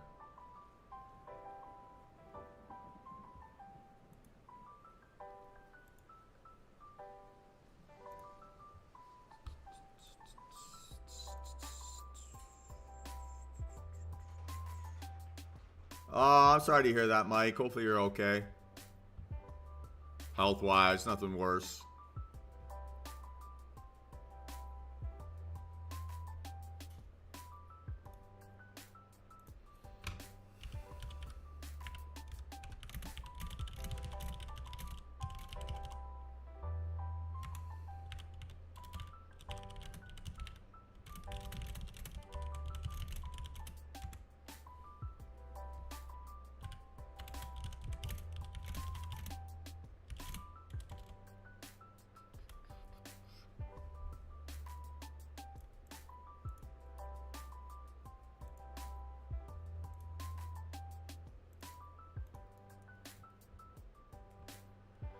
So ES would have to be the look.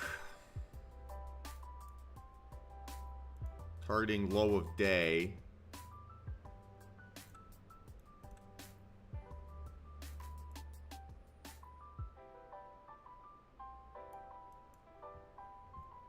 Two points.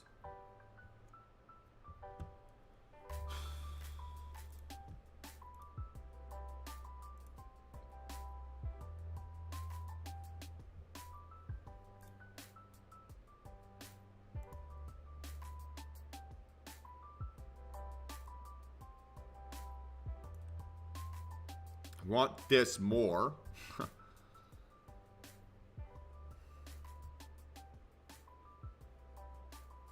618.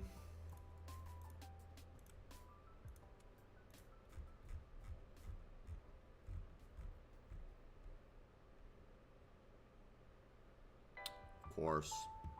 Man, how do we get faked out of that 28 price? That was so good.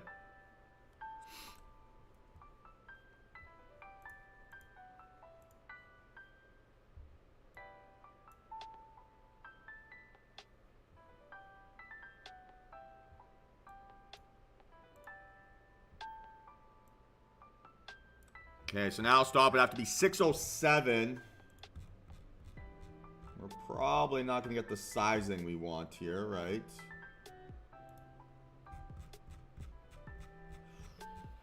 That was, what a cruel, cruel trade.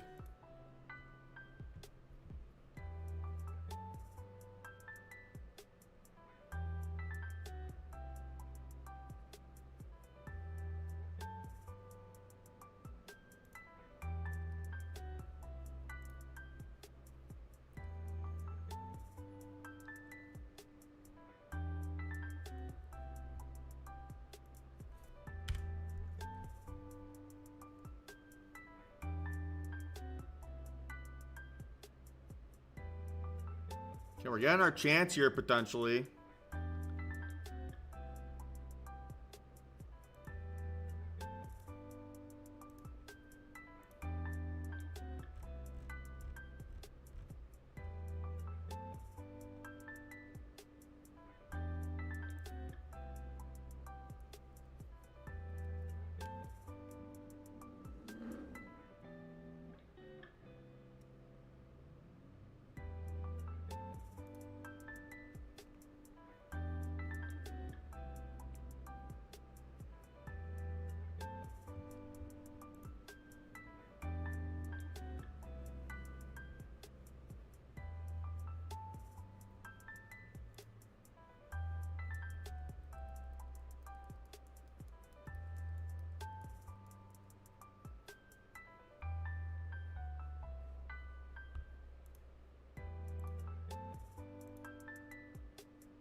Hey, well done.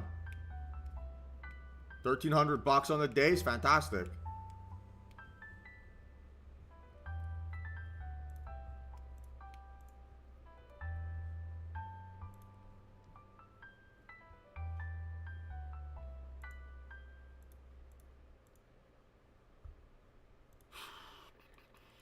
We're getting a dip buy scenario here again. Torture, torture, torture.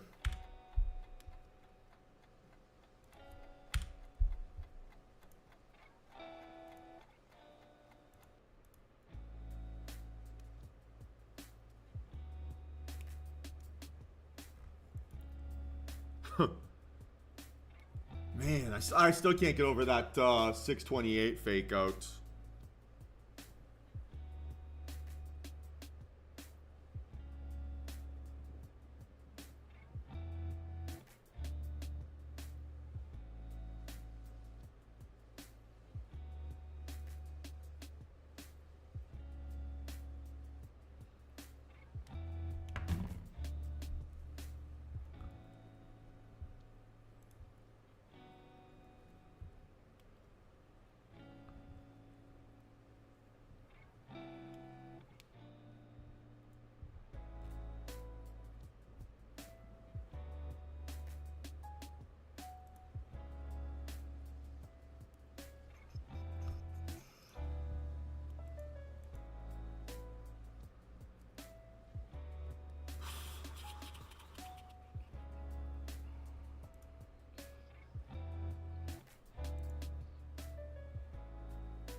The one mean reversion look that I'd like to trade isn't really giving me an opportunity to.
Fake out.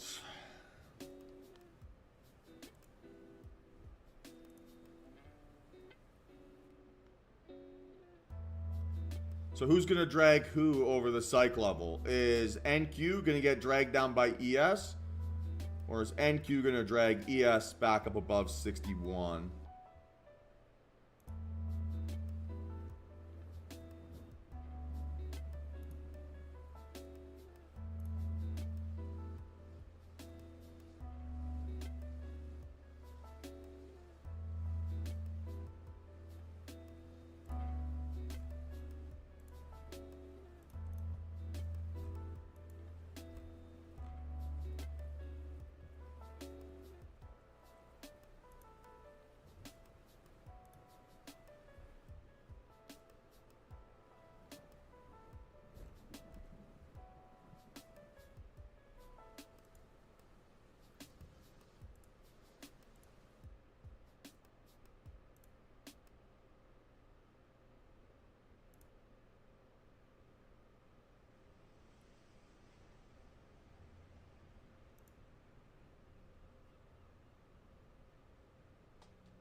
The little fake out here.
Reversal, bullish engulfing, low vol pullback,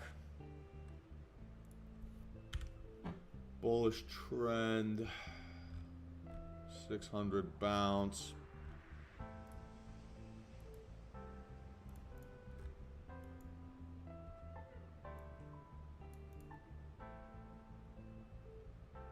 Eight points.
Okay, guys, I'm in long here at 602. Stop loss at 594.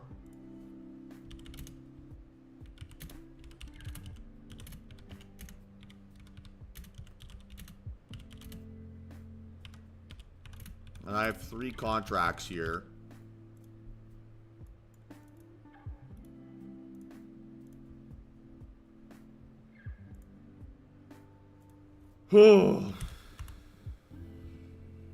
Okay, so that's 600 bucks very quickly. So if this thing can get back up and over above highs and give me aggressive technique, I can look to pyramid into this.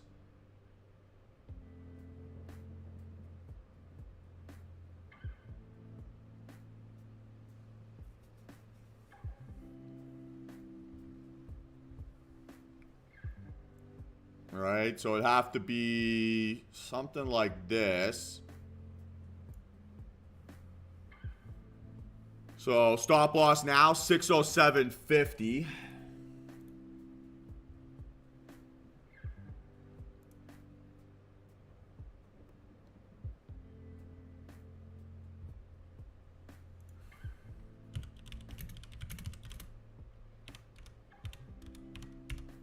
So stop is now 607.50. I have 5 contracts, average price 605.80.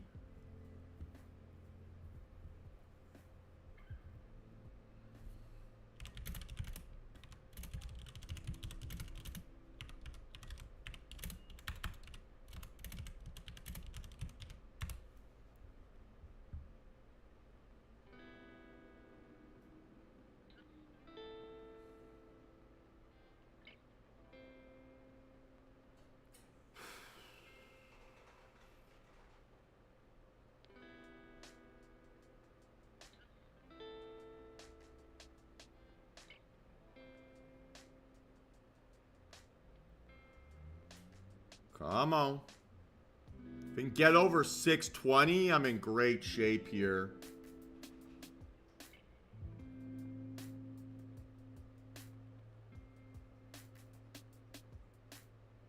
And I have to protect this like a sociopath, right?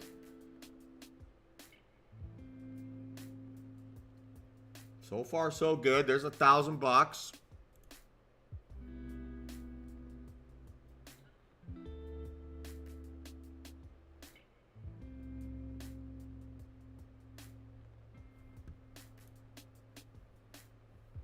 Okay, here it goes, guys. Here it goes.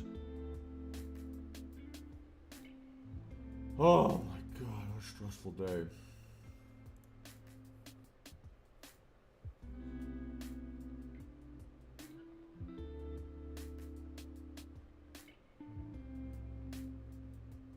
Okay, there it goes, guys. There it goes.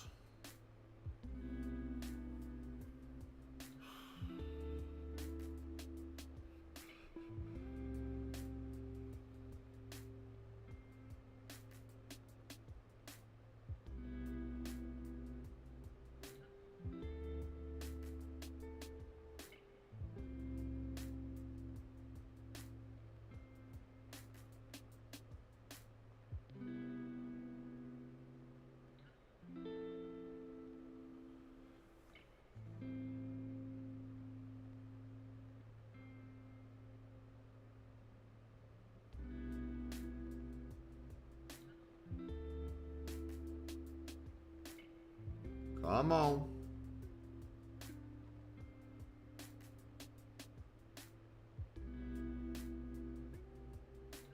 Okay, I'm out.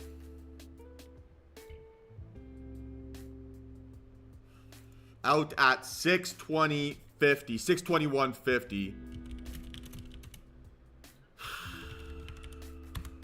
Man, I don't know why I don't just wait for these trades. They're so much more profitable for me.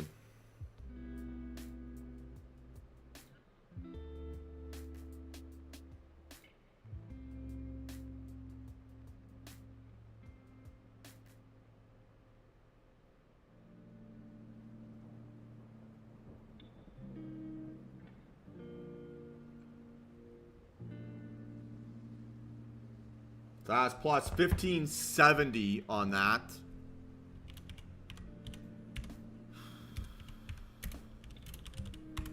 Jeez, man. Again, setting back up here, so I have another opportunity. I panicked. Closed that, though. I should have pyramided into this again. Oh. That was a weird noise.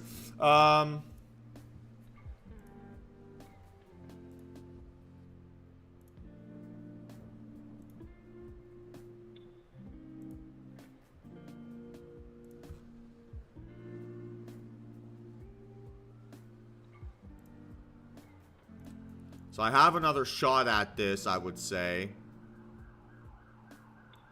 Stop would have to be 613.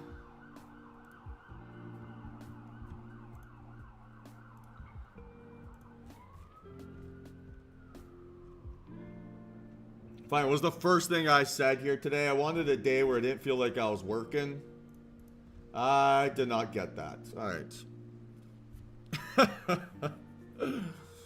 Oh.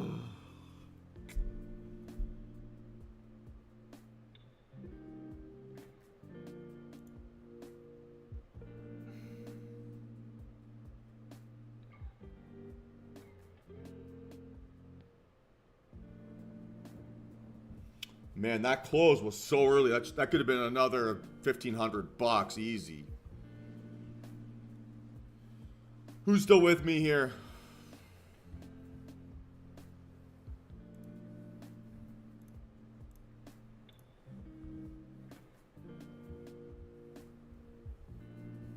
Okay, again, still in play.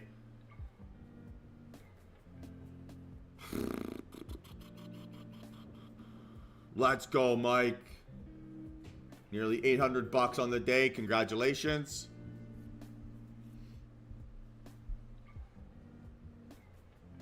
Nice work, Jack. You're still in this. Fantastic.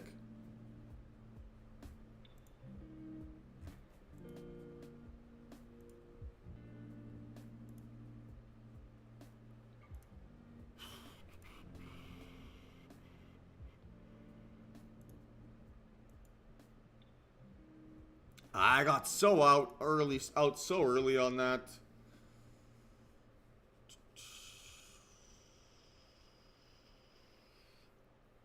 That feels dumb.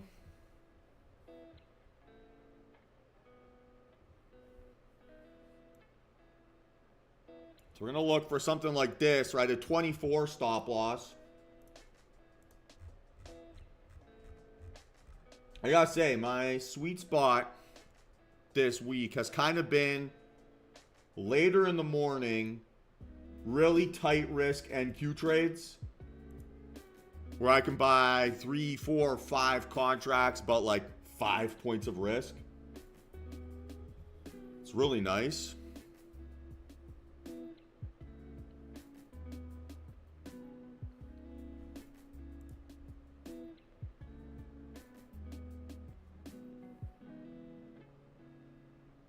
Maybe that's going to be what I have to focus on a little bit here.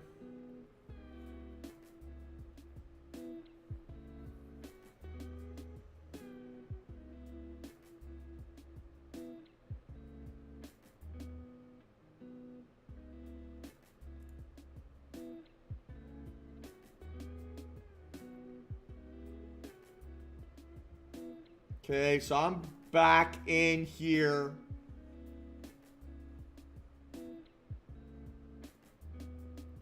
Sorry, average price $628.50.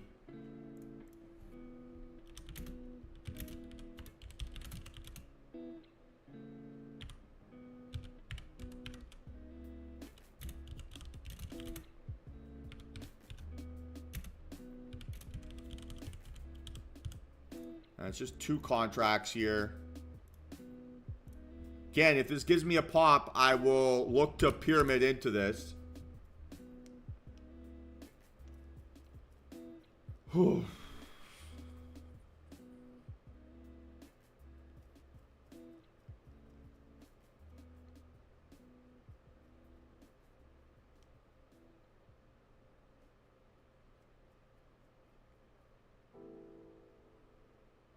Okay, here she goes.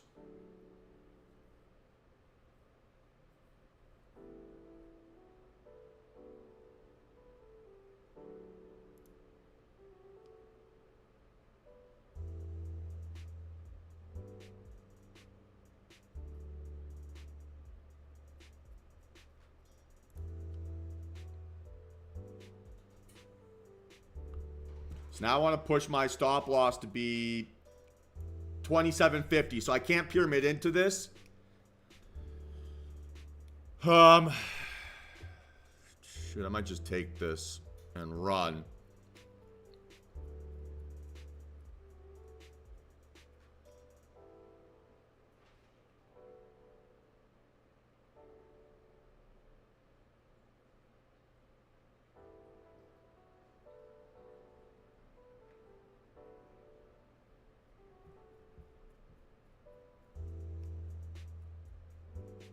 Yeah, guys, I'm out of this at 6:33.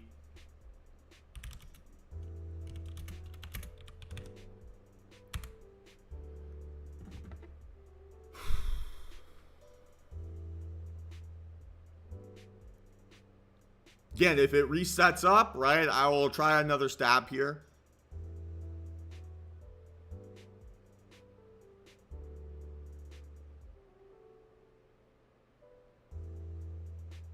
So that's plus 180 bucks.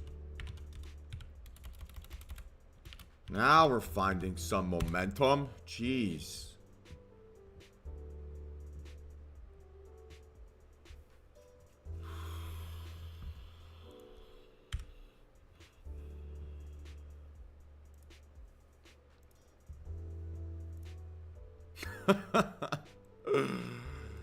This is honestly the most preposterous job in the world.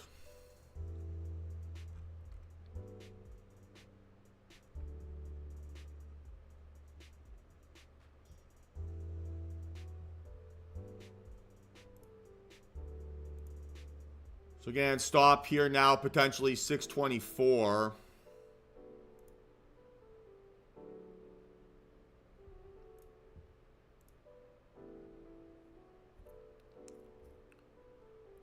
All of a sudden, right, turning into a pretty nice day here.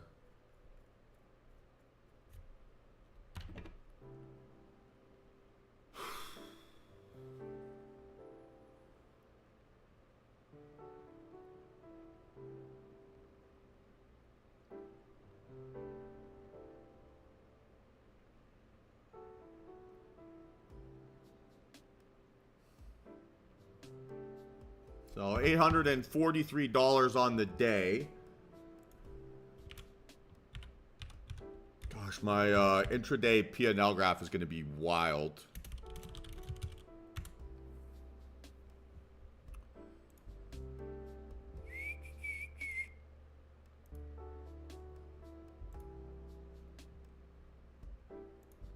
How's everyone feeling? Hey, redeemed 2,600 bucks on the day. That's fantastic.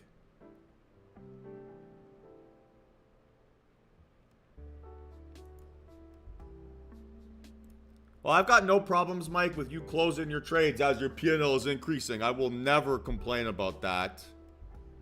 Never, ever, ever. Hey, nice work, Mikey.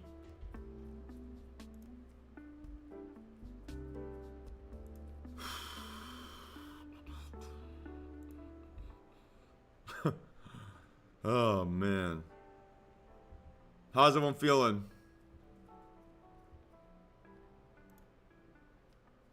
Again, good reminder here today, right? Over why not taking max losses is a cheat code, right?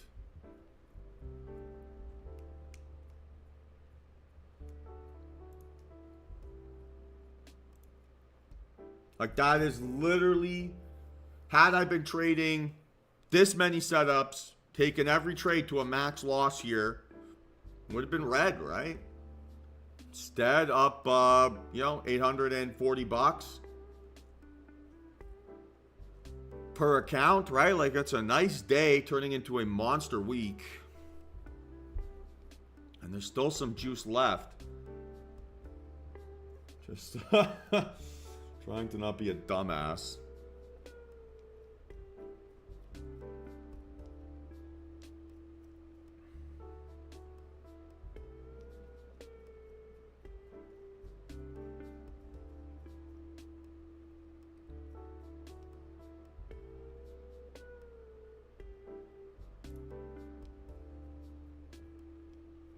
Okay, guys, I'm back in here. 21,630.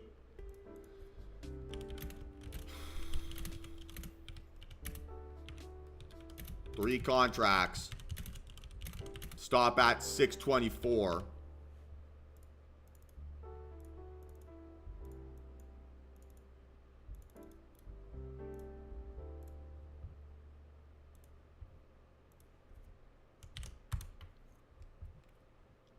Come on.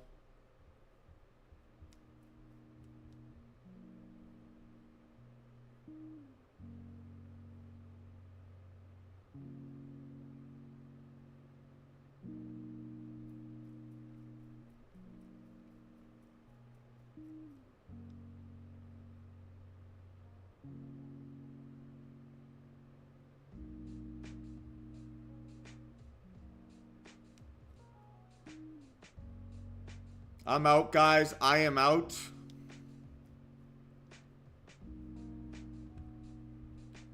Out at entry. Commission loss.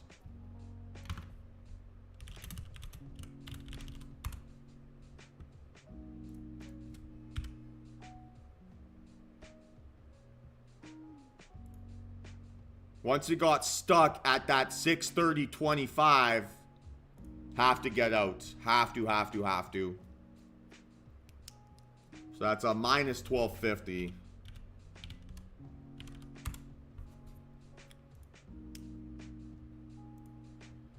Jesus Christ.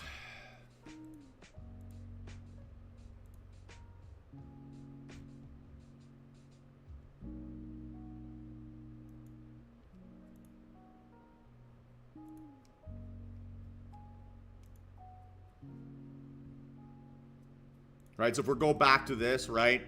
Post entry, green right away. You know, up 3-4 points. Then pulls back below entry price. Doesn't bounce immediately. The first time you get back at or above your entry, gotta get out. Gotta find the close. That's what that was. Alright, I got one more in me, I think.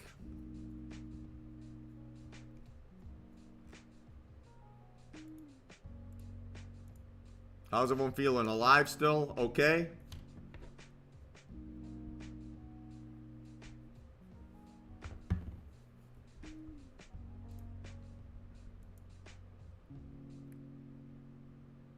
Yeah, I hear that, man. COVID's a pain in the butt.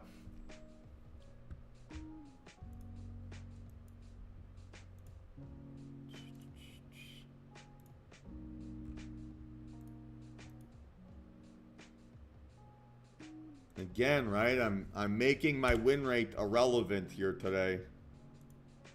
Just challenging, but it's rewarding in the same breath.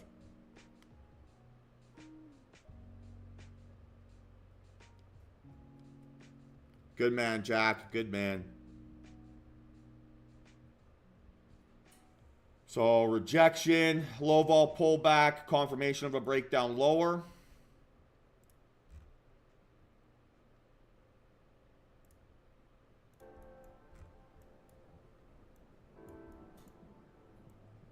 Okay, so now watching short again.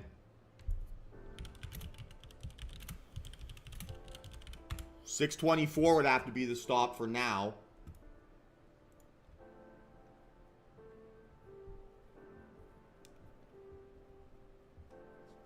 Call it 625. Just give yourself a little bit of a buffer.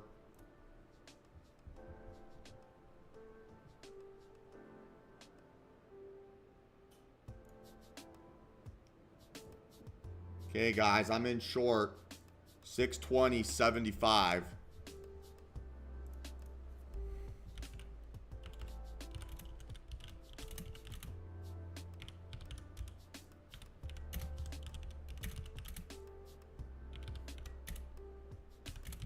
That's 4 contracts. Oh boy. Ah, no.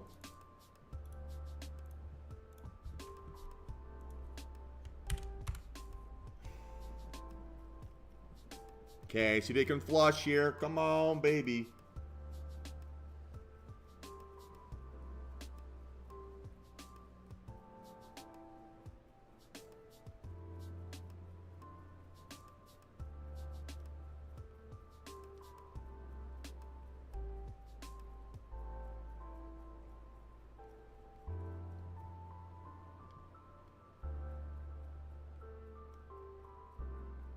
Here it goes. Here it goes.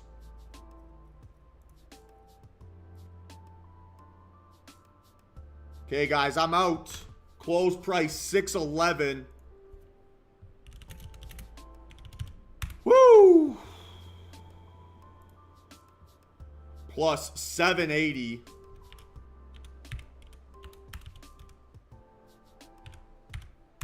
What a day. Jeez. Oh, I'm tired.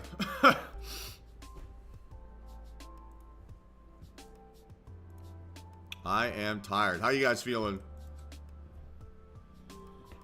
Oh.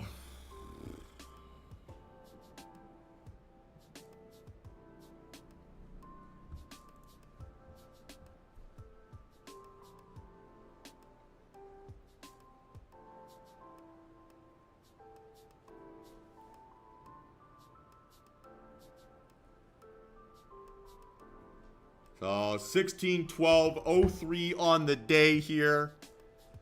And I definitely left some money on the table again. I don't know if I have the courage to play another breakdown through this 600. I think I'm going to call it here, team.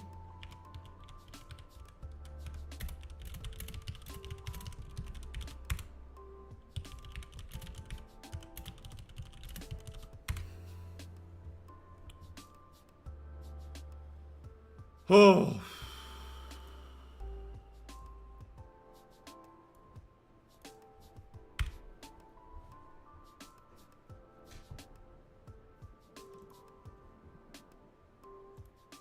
Thank you, Bert.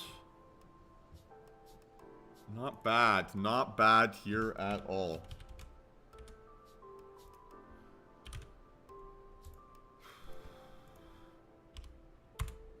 Oh, whoops.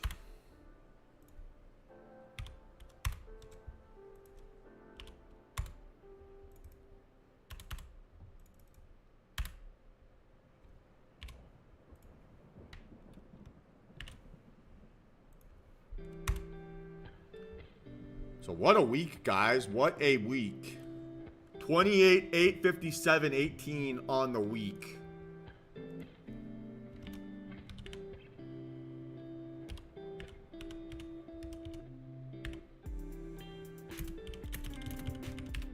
One of my best in a long time.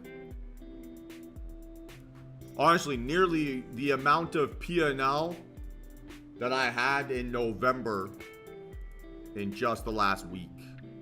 That was 4 trading days. Oh. What a day.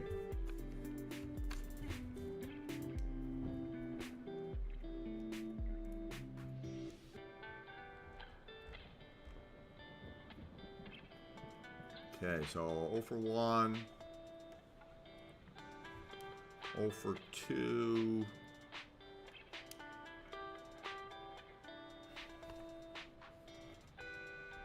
One for 3. 1 for 4. 2 for 5. 3 for 6. 4 for 8. 5 for 9 today. 5 for 9 on the day.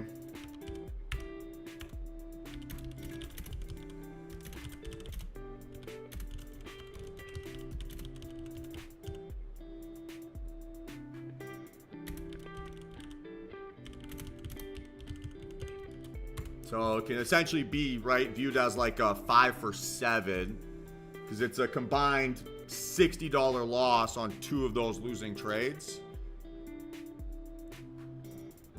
Oh man, I'm tired. What a day.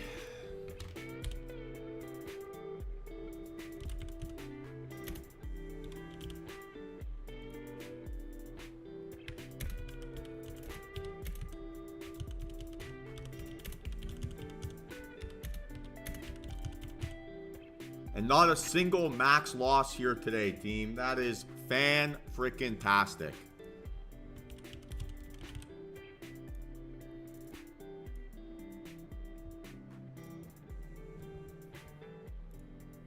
What happened, Don? And don't say you suck. That's not the reality.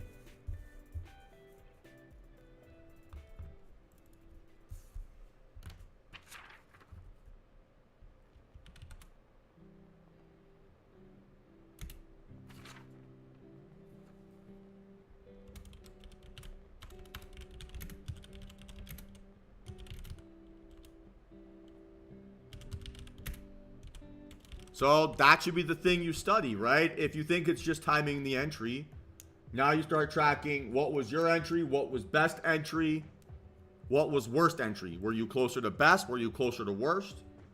And what's the pattern that you can notice that you can apply to your own timing, right? So you're getting data and feedback from the market. Now it's a question of will you put in the work, right, to study what that pattern is telling you to apply it to actually improve your trading.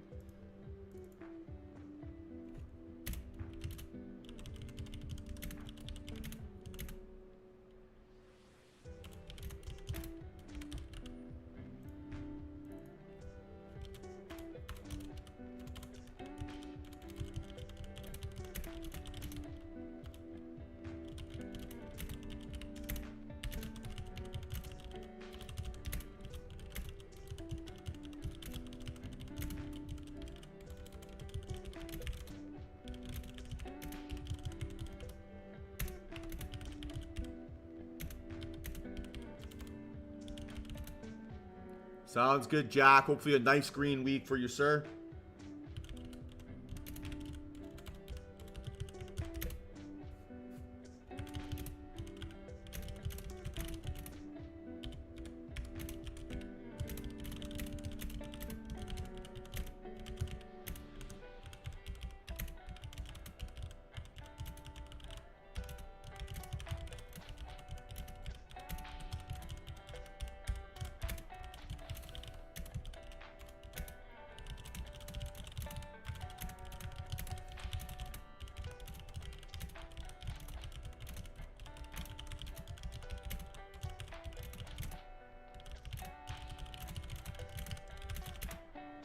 Fantastic.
Any questions here, team? Any questions?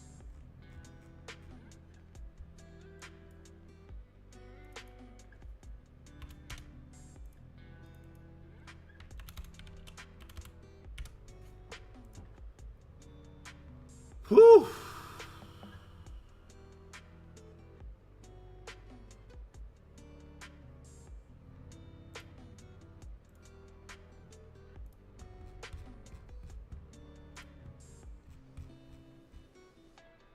I have to admit, guys, I have really been enjoying trading the way I have been in the last 3 weeks or so. But I also can understand how it's probably more challenging to follow along. So I understand that.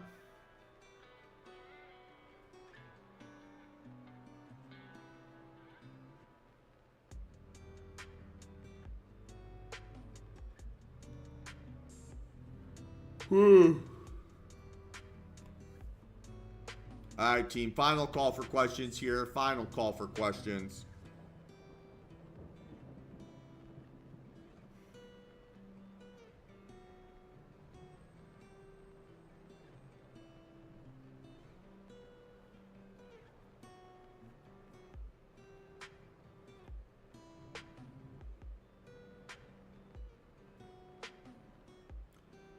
Who is here talking about kicking horse coffee? Sorry, I can't remember. Who was that?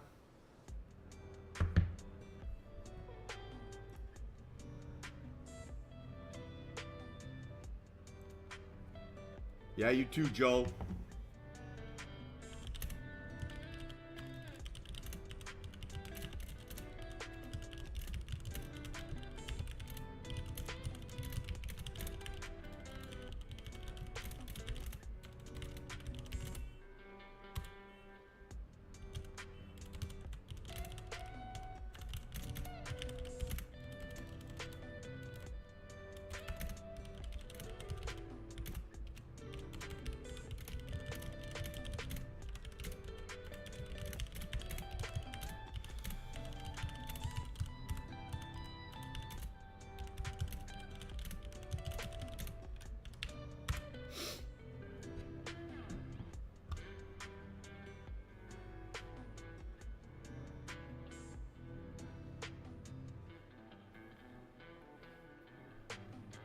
All right, guys, final call, final call. So, yeah, I would say, just as like a general recap here, right? The obsessing over losing small, right? I took one trade here this week where I had a loss of more than 500 bucks. That's it. Everything else was, 300, 280, 215, 116, 80 bucks, 60 bucks, minus 1250. So taking losses of that size honestly makes my win rate irrelevant, and I can keep taking stabs at the market, right? I can keep taking lots of opportunities, a lot more trades, right, than I would get previously. And it's allowed me to actually have one of the better win streaks here of the year, simply because I'm obsessing over losing small, right? I've become, now it's a little bit prematurely to say this for sure, but I've become less ego attached to my losers, right? They don't sting as much when they don't cost you very much money, right? Objectively. And so taking those small hits, resetting, recharging, rebuilding, it's a bit of a cheat code. And I understand it's a hard mental battle to overcome, but taking a stop loss, right, at your max loss is as difficult as taking a stop loss early. It's just we put these, cobwebs on that decision and make it more dramatic than it needs to be. And that makes life like it's a choice, right, to basically then complicate our trading. And I will say it feels very, very liberating to always be in the game. And that's made life really, really fun. It's made a lot more work in the market because it is really challenging, right, to cut losers early and to admit defeat before it gets admitted for you. But man, oh man, all the evidence I've just been building up here, right, last week or so of trading is that creates a tremendous amount of upside for me in my decisions. And so that's a very addictive feeling. Now, there are some trades I probably still got a little bit too attached to. But man, what a day, team. What a day. And what a week.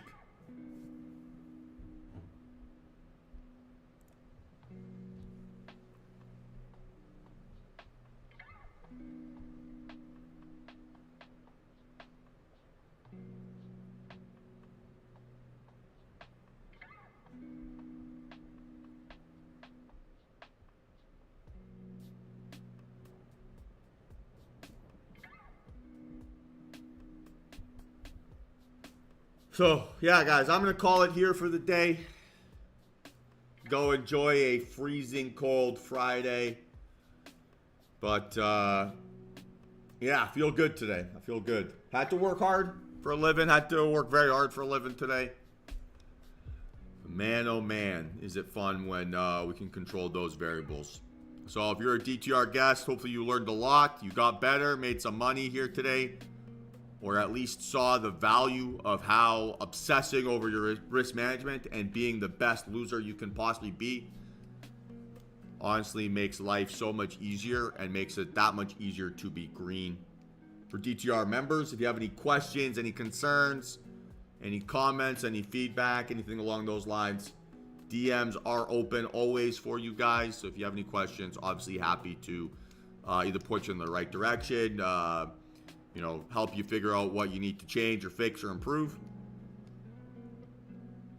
But yeah, I had a lot of fun today. Had a lot of fun this week.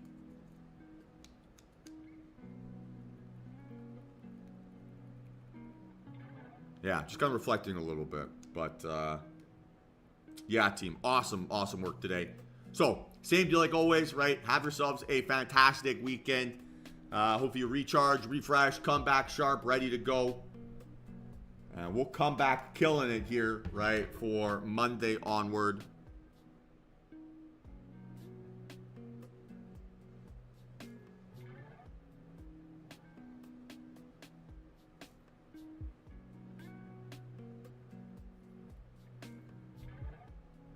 And that'll be it, guys. So, yeah, have yourselves a great weekend.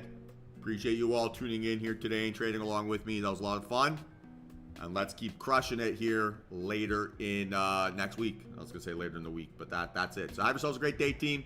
And we'll be back at it again on Monday for what should hopefully be a strong day. So, yeah, guys. See you all then. And enjoy your weekends. Peace.